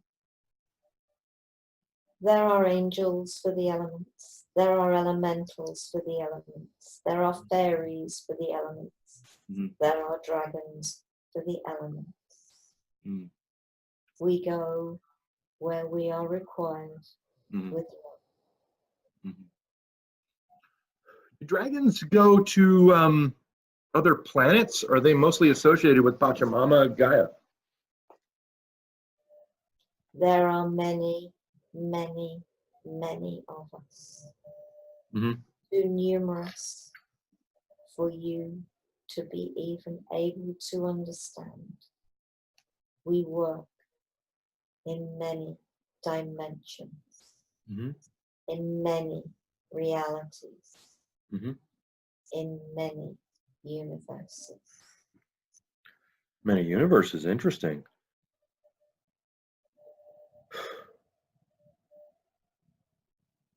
All right. And one moment here. How many colors does a dragon see in? How many shades of color?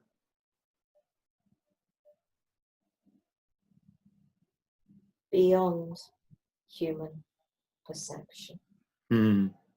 Okay. Can you tell me the importance of the rainbow energy? This comes into my work a lot. I hear a lot about rainbows and how this is going to be a thing that people are going to be discovering and getting into more and more. Can you talk to me about rainbows and that energy a little bit, please? Rainbows are your chakra energies. How important are your chakras to your being? Rainbows just show your chakra energy in a physical form. Mhm.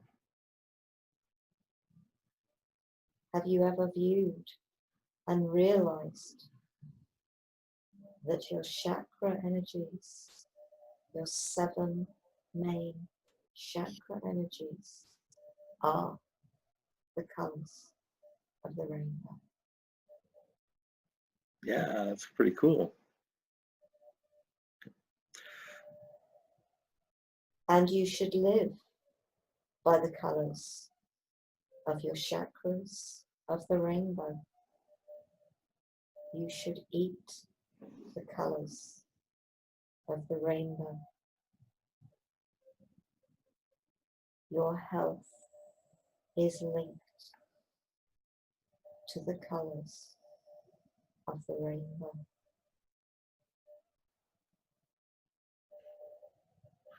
So what I'm hearing is that it has to do with because when I think of these type of things, I think of energy flow and energy blockages, and this having the main effect on your health is.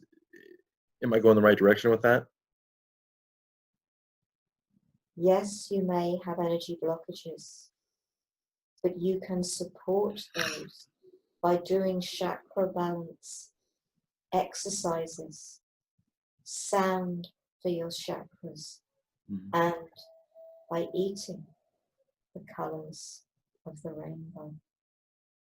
Oh, so if somebody only eats green things every day, it's going to help their heart just fine, but it's not necessarily 100% balanced. There is no balance. Balance by eating the colors of the rainbow. So and I know that every body is different, has different requirements, but we could say that in general, you would be best served to eat something yellow and something orange and something red and something purple. And this is the real definition of a balanced diet. And the blue of water. Yes, yes. And talk to me about programming water and the importance of programming water. What can you say about that topic? Water is energized or de-energized every time you put your hands around the glass.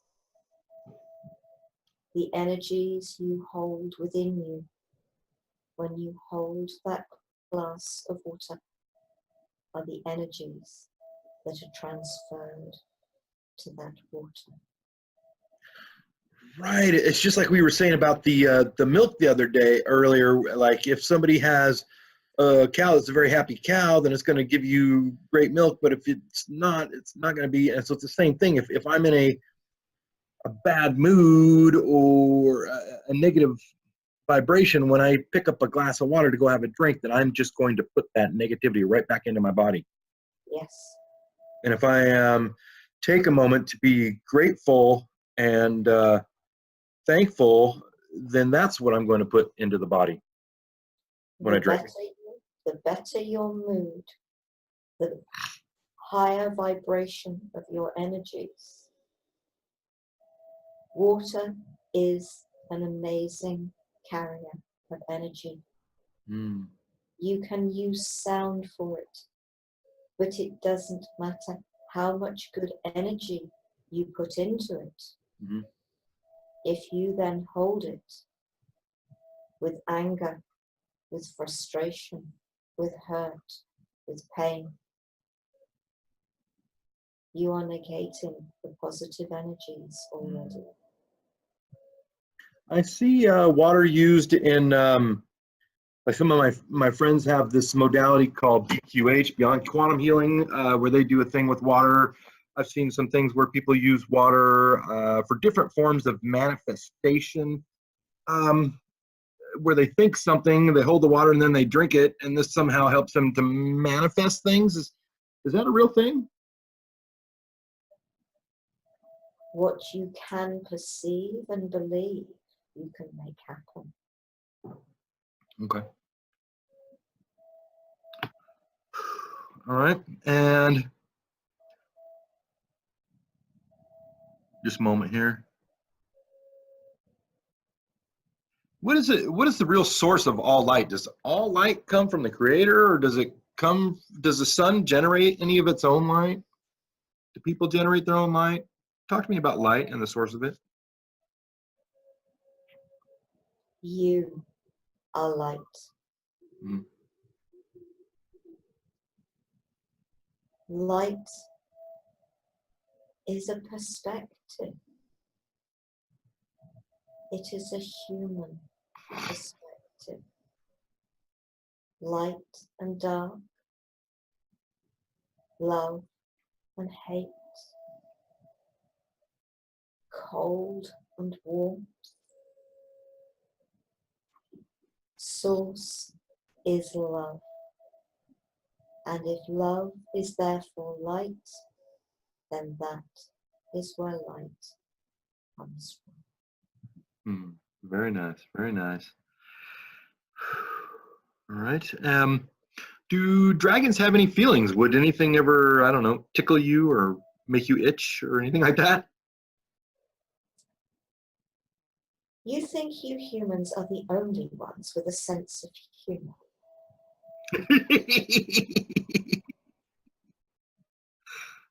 I do think I'm pretty funny sometimes. The angels, we dragons, we all have a sense of humor. That's great. That's good to know. And also, sometimes I hear people, they're like, oh, when you're dealing with dragons, you have to be very careful, right? Like dragons are like all touchy and sensitive and get offended easily. Is that real? We do not get offended. Mm-hmm. However, Oh. if we feel intentions are not good intentions, Mm-hmm. Mm-hmm. the energies of an individual are not so good energies. Mm-hmm. We will not use the word happy. You might not But participate. we are warier Mm-hmm. That makes of sense. the intentions. Mm-hmm. Very interesting. Do dragons have a soul matrix? I don't know what that means. It's just a question I have in front of me. I'm just asking them.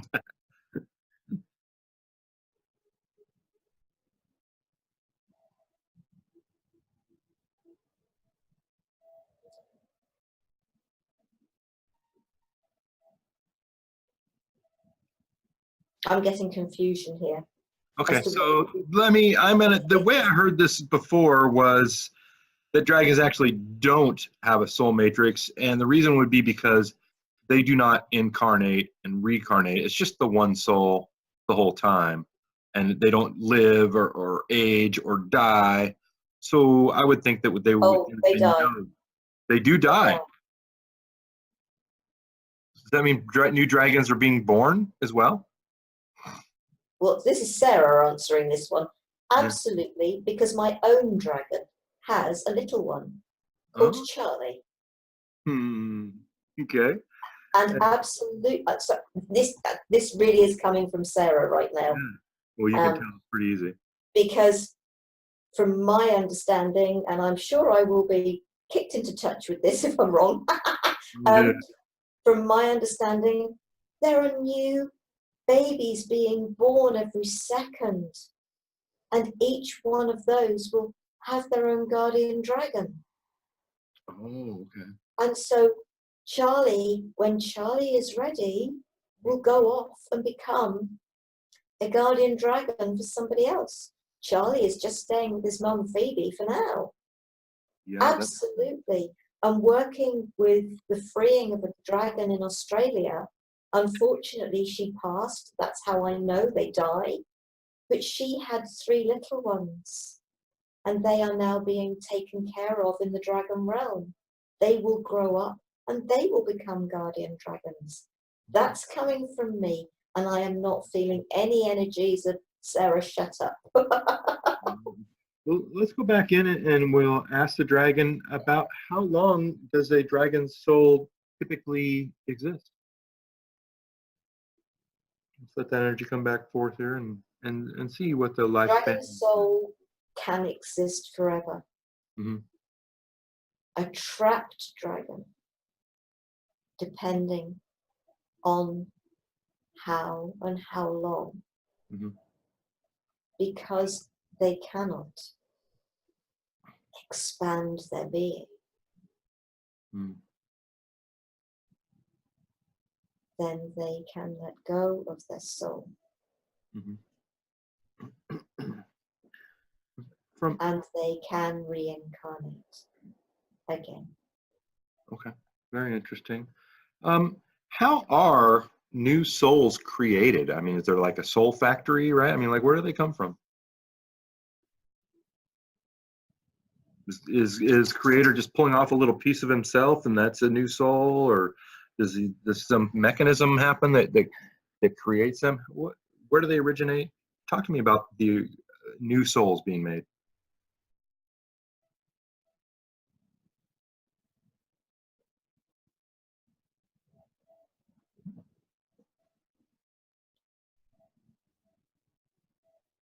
Beyond even our understanding. Wow. Okay. Um, how do you acquire dimensional travel? So I guess for a dragon, it's just something as simple as you think of one dimension and you're there, right? Depending on the dimension, Hmm. the lower dimensions are not so easy for us. Right. Because you have to really compress yourself down smaller and smaller to get to the lower dimensions. Is that right? You use the word compression, and maybe for you that is a good way to understand it. Okay. Okay. And so if a dragon were going to move around in dimensions other than coming to the really lower ones, it would just be a matter of changing their current level of vibration, and then that would immediately make them be at the place where their new level of vibration was resonating with. Is that right? I don't Oh, understand it. All right, that's why we're asking questions. we love humans I love you too. because you create barriers, Right. barriers that don't exist. Oh, okay. So it's not even a factor then. Okay, that makes sense. All right. Um, I understand this question. I didn't ask it the last time, but I'm just going to go ahead and ask it this time. See if you have anything to say. This person wants to know: is Trump the last president? I don't understand that, but if there's anything you can say to it, I appreciate it. You humans have made choices, and you are going through experiences Mm-hmm. to fulfill those choices Mm-hmm. Makes sense. on a small scale and on a large scale and on a worldwide scale.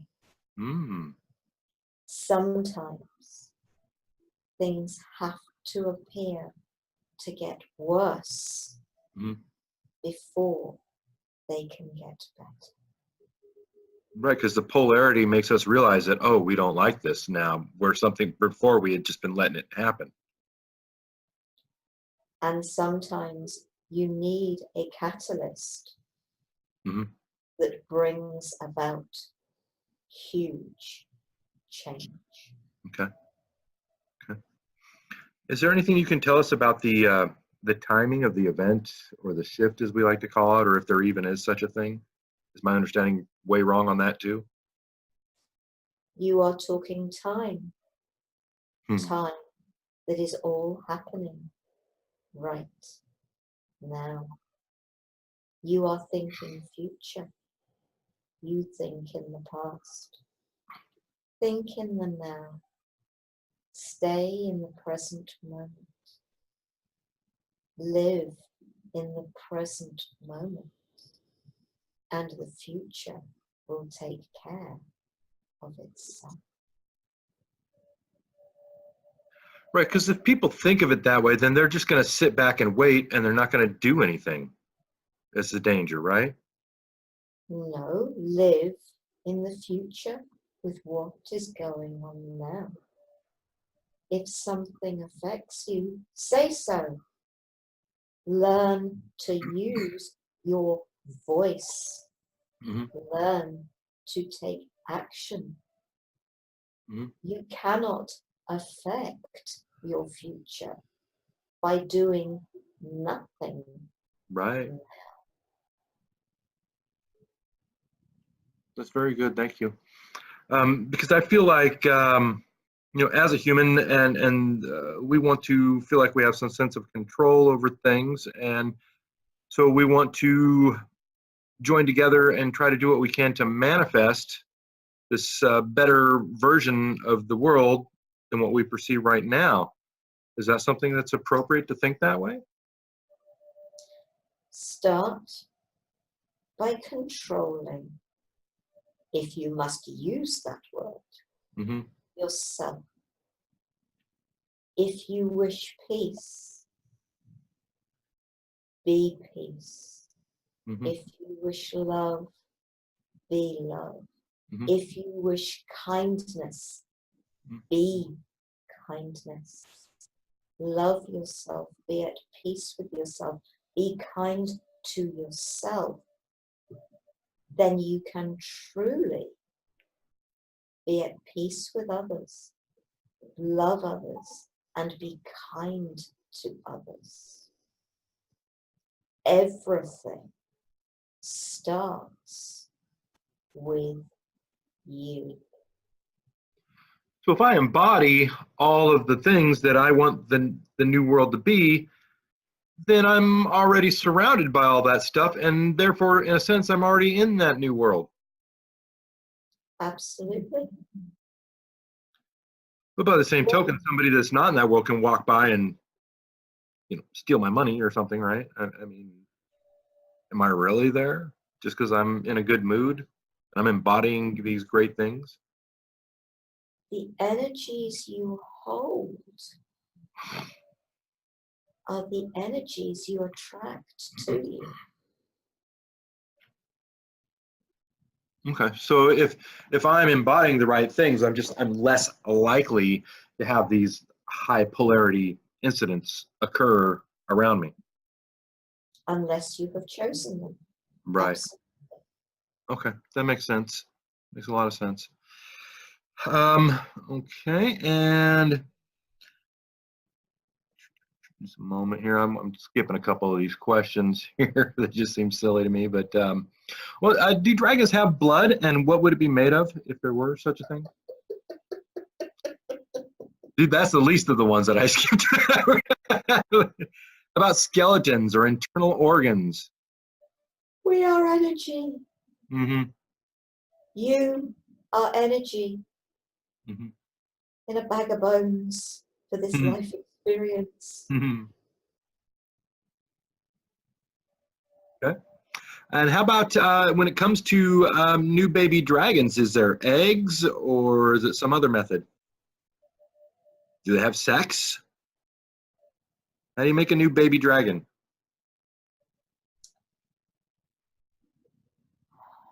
Humans. Human. That's why I'm talking to you, so I'm trying to get a better perspective. So base at times. Energy can beget energy. Mm-hmm. So you just We set an love, intention then. we love, we hold the young. And not every question requires an answer. I really appreciate the ones you've answered so far, and it's just so fun to have this conversation. I thank you. And, I think it's going to make a lot of people kind of, I don't know, I want to say see the humanity of dragons, right? The love that they have, and hopefully through this process that more people will be emboldened to want to reach out to you guys and to make connections. So I think good things are happening here, don't you? Why do people require to feel emboldened? Emboldened suggests there is something to fear. And fear is an energy. You have a saying, false evidence appearing real. Well, I mean, have you seen any of our TV shows or any of our books? I mean, dragons aren't always portrayed in the nicest sense.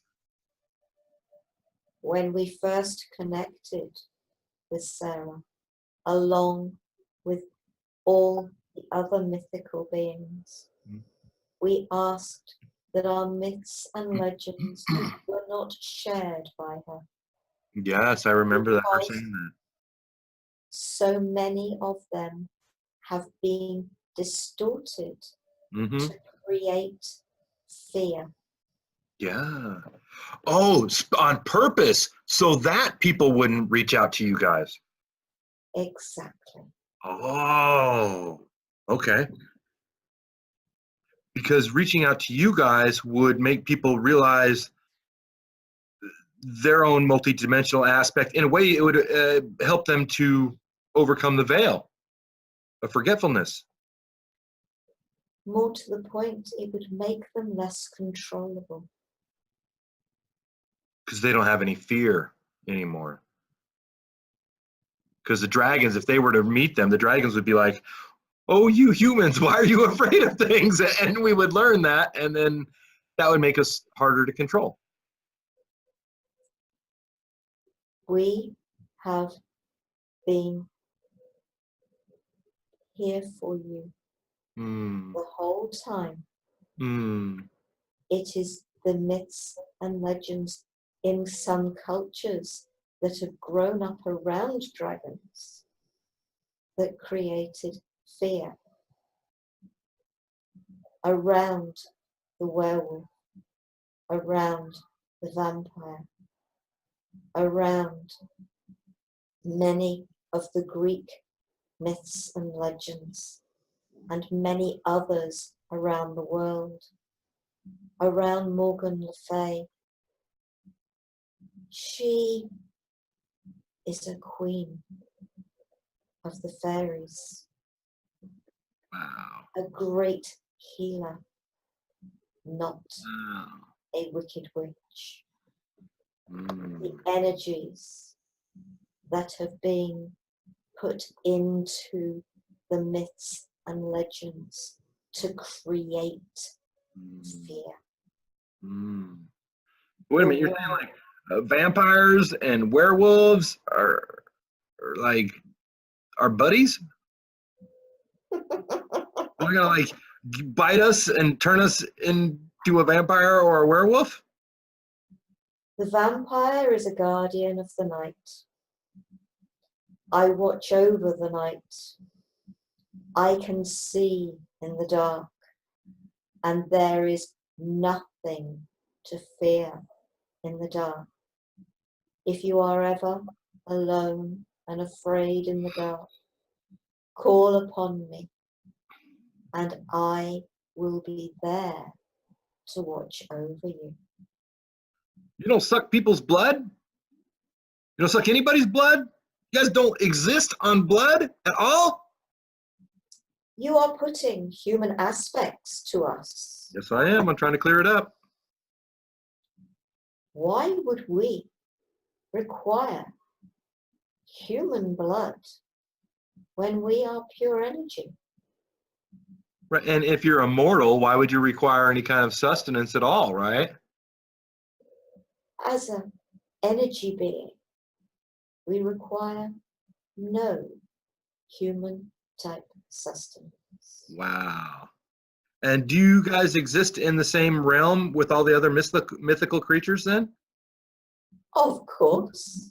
And there's werewolves there too?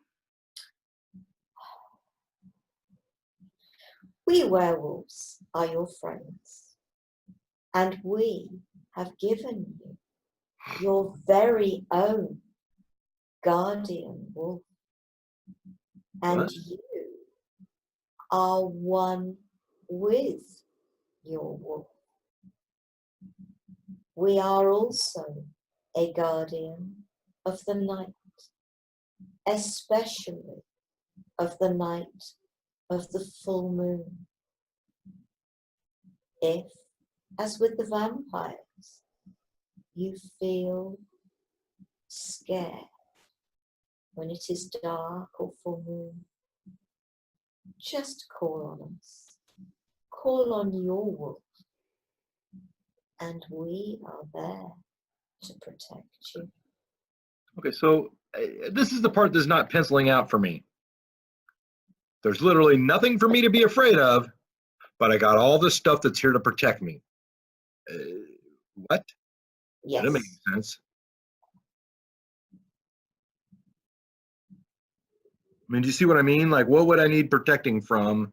What is there to be afraid of on a full moon that I need a werewolf to protect me? Nothing, but you are still afraid. So Okay. Okay. Interesting. So let me ask you this, Mr. Werewolf. Like, so, like, you're walking around, you're looking like a normal person most of the time, and then whenever there's a full moon, you turn into a wolf. Is that part right? Werewolf. Were is an old English word for man. Mm, Man, wolf. Your mm. wolf guardian. You are one with your wolf. You have the energies of the werewolf within you. Is this why we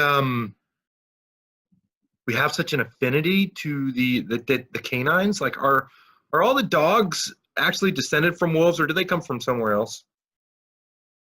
They are all descended from wolves.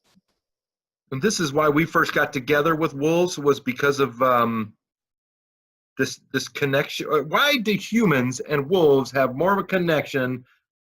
You know, and obviously cats as well, but than say like humans and possums or humans and gorillas, right? You know, why is the connection different there, or seem to be different? That is exactly the word. Seem to Mm-hmm. be Mm-hmm. different. Many have great connections with many of your physical animals. They are truly connected with us here in the mythical realm. But I mean, we've got werewolves, but there's no were butterflies out there, right? I mean, there's, you know what I'm saying? There's no were hyenas. It's a werewolf. So why the wolf? Why not the wolf? Oh, I love it. I mean, don't get me wrong. I think they're cool as can be, and I do feel that affinity and love with them. I'm just curious, like, was that part of the, like, nature's design or Gaia's design that someday man and wolf would be together as we are now? You have a connection, an affinity with every aspect of your planet. Some of you have a real affinity with wood, with trees, Mm. others with the earth, Hmm. others with plants, Hmm. others love water, others love mountains. Mm. Yes, yes. Everybody, you have chosen different experiences. You are putting limitations where limitations do not exist. I mean, none of my friends have a pet deer, but they got pet dogs and pet cats. There's got to be some kind of a difference there. Why? There are those that have rescued many different types of creatures that are Right. then part of their own family. Hmm. Hmm. And they get along with them just fine too. You're right. You're right. That's a good point. I really appreciate that.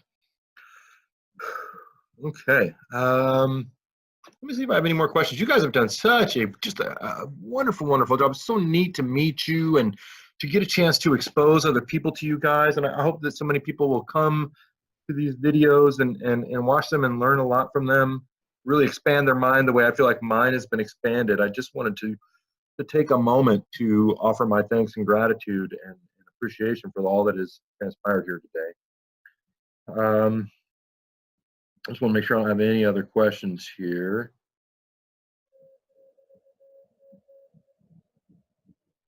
No, wow, I think I've got it all. Is there anything left that the creatures of the mythical realm would like a message that they would want to give to humanity that hasn't been touched on yet? Where we're going?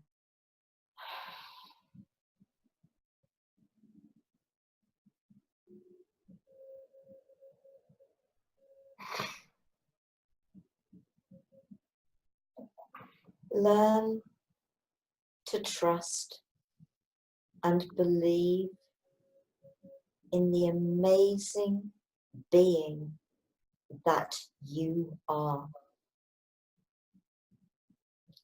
Learn to accept that you are special in your own unique way, that no one is more or less special than you are.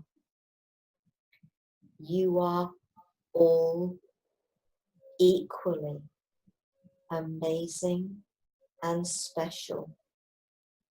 You are all perfect for the life you have chosen to experience at this time. Listen to your heart. Listen to your soul. Kono koromiki ni ai na chutakahala na kahaman kanchi ani kumura na lai tai mai kai. Ala karana ki hai and chanti kimio koromai lai ti ani. Olo chutakihini harai na ki hama kahara la naitea. Yela naita ki kahara makopochi ana kahamatai. Yena ki tihana kahama kachihala naitea mo koromo kohya. Leara na kai hi ki hara nai chiki hara na komuchakaya. Era na kakakahala karani ki ini ki a kahti ini ya. Lara na takahaki ni a klana takamokoshi ahala taikaya. Inkaranaka halana taya ikia. Chene ki hara na kateke ki hai ni etia. Lara na kakahani ananai chi ini ki haha. Lara na kahai ini ya kahara ni ikinia matakaya. Eranana kiniana kachi ala kamiatea. Nea makataha na chiti anai kimiomo kolea. Oromoko aranake. Akachi ai mai tai ki ini akara nanayata. Ponote ye kai chenea makoromoloto. And know your ears, your mind, were not meant to understand what has just been said. That was your soul speaking and sharing with you in a language understood only by your heart and your soul. And it is a message that will sit within you and will grow within you as you allow yourself to grow and be true to you. Beautiful message. Thank you so much. At this time, I would like to ask that everybody return to their normal place of residence, and we'll let Sara Jane bring herself out to a normal state and seat back into her body as is appropriate. Mm-hmm. I hope you feel as good as I do. I feel a really good, just beautiful feeling. Is that how you feel every day? Oh, I love working with them. Awesome. So fun. So fun. They are brilliant. They really are. Can you move that camera up too so I can see your face now since you're not going to be laying down again? Right, bear with me a minute because this is going to look a bit funny while I try and sort this back out. Oh, I'm going to puke. Oh, God. Oops. Oops. Right. Let's upset that. Move that. So, Sara Jane, you know, you thought you were kind of hard to hypnotize. You're actually the easiest person I ever met. Oh no! I was totally right there. I'm always right there with the dragons, always, Yeah. and with the mythical beings. The messages from the werewolf and the vampire were sort of practically the original messages that they gave me when they first made themselves known to me. Yes.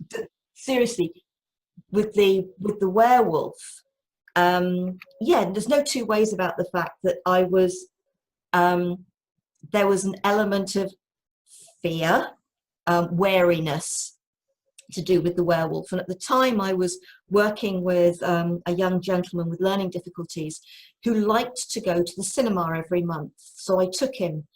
But the films he wanted to see really were not the type of thing I would ever go and see. Mm. And this particular month, he wanted to go and see a film called Man Wolf. Mm. And it was just like, oh. And it got to one scene in the film. And I thought, I know exactly what's going to happen. And I just thought, okay, fine. I really don't want to be, I don't even want to be there. Right. And so I closed my eyes and I thought, actually, I'm going to call in the werewolf. And I'm not joking.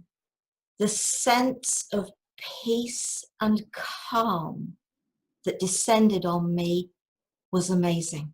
The scent, you say? How interesting. The sense of peace and calm. Okay. I just, Okay. it was just, and I became aware of three wolves with me. Now, I actually worked for about a year as a trainee handler with the wolves at the UK Wolf Conservation Trust. So I have actually had physical contact with wolves. Amazing creatures. And the three wolves I had with me were Kodiak, Kenai, and Alba, three of the wolves from the trust that no longer are in the physical.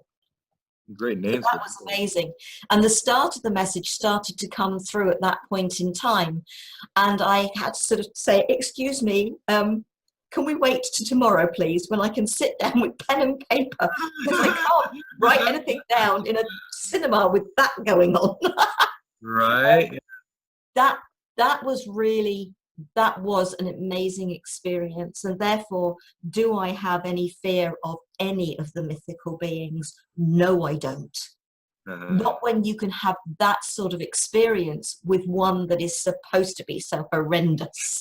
I think this is a really important message that came through today too, because I think that some people will think that, oh, some dragons are good and some are bad, or some people are going to be afraid of all dragons, some people are afraid of none. I think that universally everybody's afraid of either vampires or werewolves. I just don't know how anybody outside of yourself would have thought they were warm and snuggly, just based on the way we've been brought up. You know what I mean? Like the moon comes and the guy turns into a bloodthirsty beast, right? Which doesn't make any sense at all now that I think about it, because if they're going to live forever, which they're all supposed to be immortal, then what do they need blood for, right? So now all of a sudden that makes sense to me a lot more, that how little sense it did make. Like, why did I ever buy into that? This stupid idea. But it's about remembering that actually, for all of us, we are just energy. We are having a physical experience. Many of the mythical beings are shapeshifters. That makes sense, right? Because they're not bound by the dimension that we live in, where everything's so solid. Exactly. Well, but it's not solid. That's just it. I mean, I know if I put my hand against the wall, it looks pretty solid, because that's what we've created for us to have this experience. That was actually one of the messages that did come through in the session. Yeah, absolutely. There are times occasionally when I'm sort of looking at the floor and I'm thinking, I don't think I'd want to step on that bit at the moment. Right, a nail sticking out or something. Well, no. It just looks very as if I might slip through it, but I wouldn't, because I'm having that physical experience.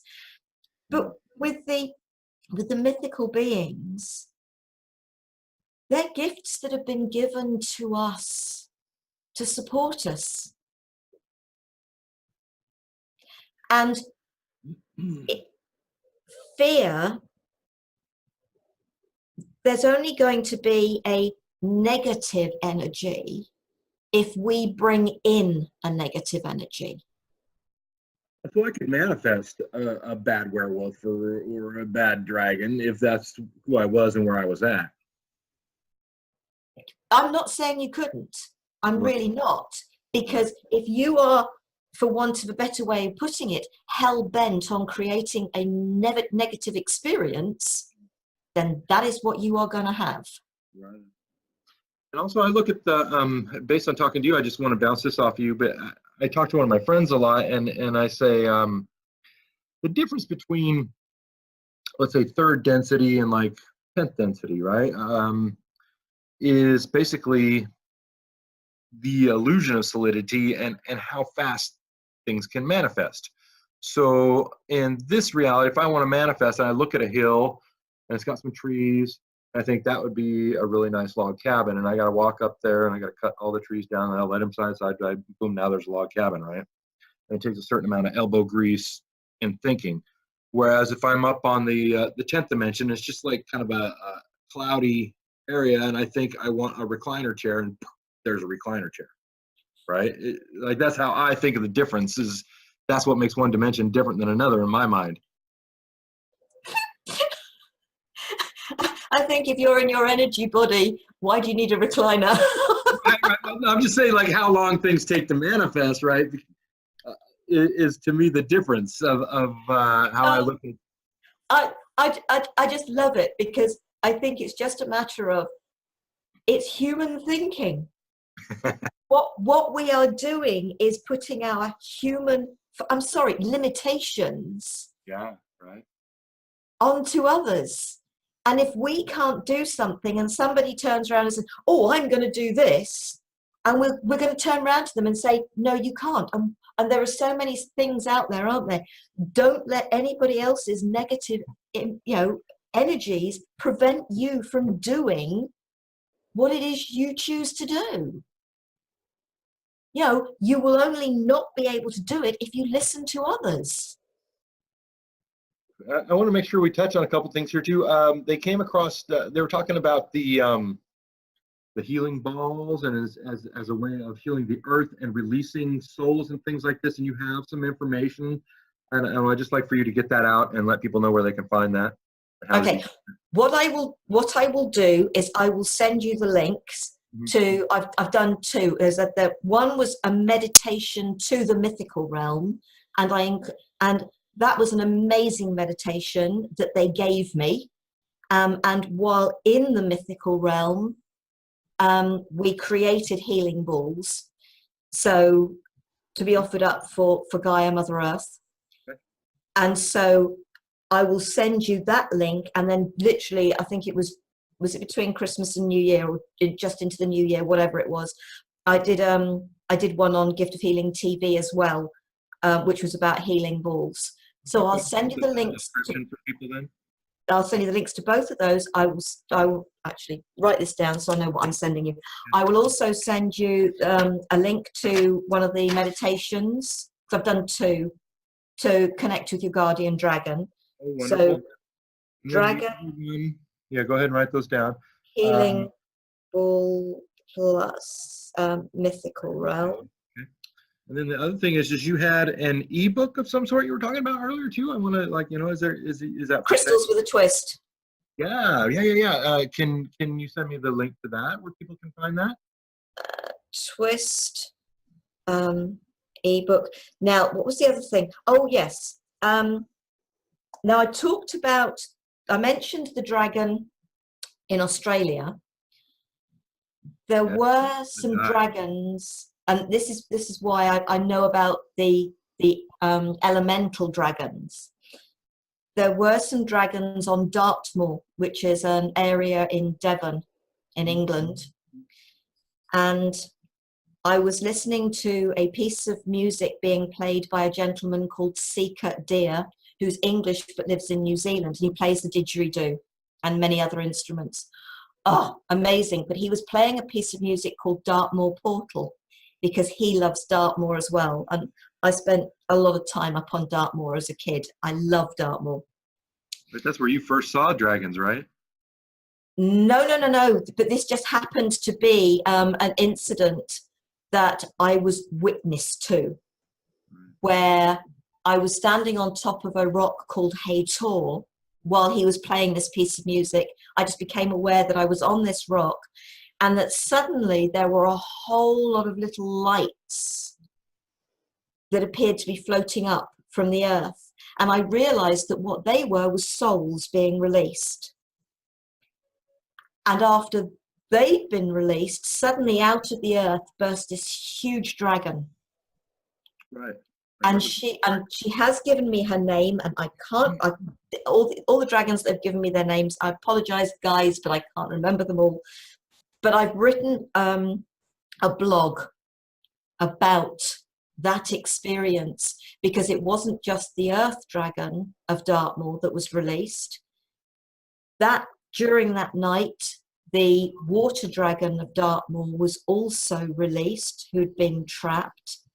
Right. And I became aware that although I didn't witness it, the air dragon of Dartmoor was to be released early that morning as well. Help us so that people can release any trapped dragon spirits, right?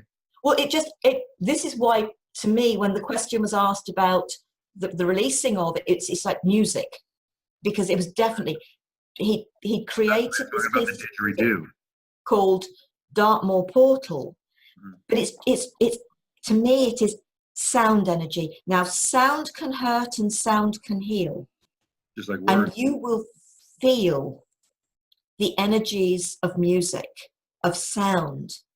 If I tone the 432 hertz versus the 440 hertz, have you heard about that? I am aware of that, and I'm working with a lady called Jill Matson, and she's very definitely into all of those things. And the poem that it's Jill, that she does the art as well as the music, that I'm working with to do with the poems. She's into all of that. When I tone, I just allow what comes out because I'm channeling. I have no idea of that aspect of it. I've never gone into that. But when I'm toning, if I'm toning the wrong name for somebody, I know it, because the energies of what I'm toning feel wrong. Right. That makes sense. So if somebody says to me, if somebody's changed their name and says to me, oh, no, I want you to tone this name, and I will know instantly. I will know instantly whether I should or shouldn't be toning that name. And I've had situations where that has happened. And I've had to say to them, I'm sorry, that feels wrong. Please, may I have the permission to tone the name your mother gave you as a child? A different name. Which everybody to date has given me, but some very reluctantly. Dartmoor. That stuff in the descriptions. And then I still got, that last time me and you talked for like 2 hours, I still, though, I've never released that yet, because I'm weird that way. I make stuff so fast and I never release it, but I'll cut that one in half, and I'll put all this stuff in the descriptions for those two as well. I think this is pretty neat new way for you to experience yourself and your modality and the things you do.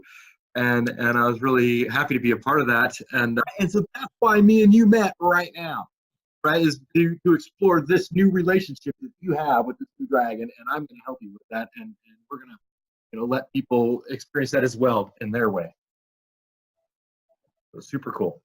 I thank you so much for your time, Sarah. Okay. I always love contacting with you and chit-chatting with you, and I hope that we'll continue to be great friends, because you're very easy to talk to, and, at least for me, right? And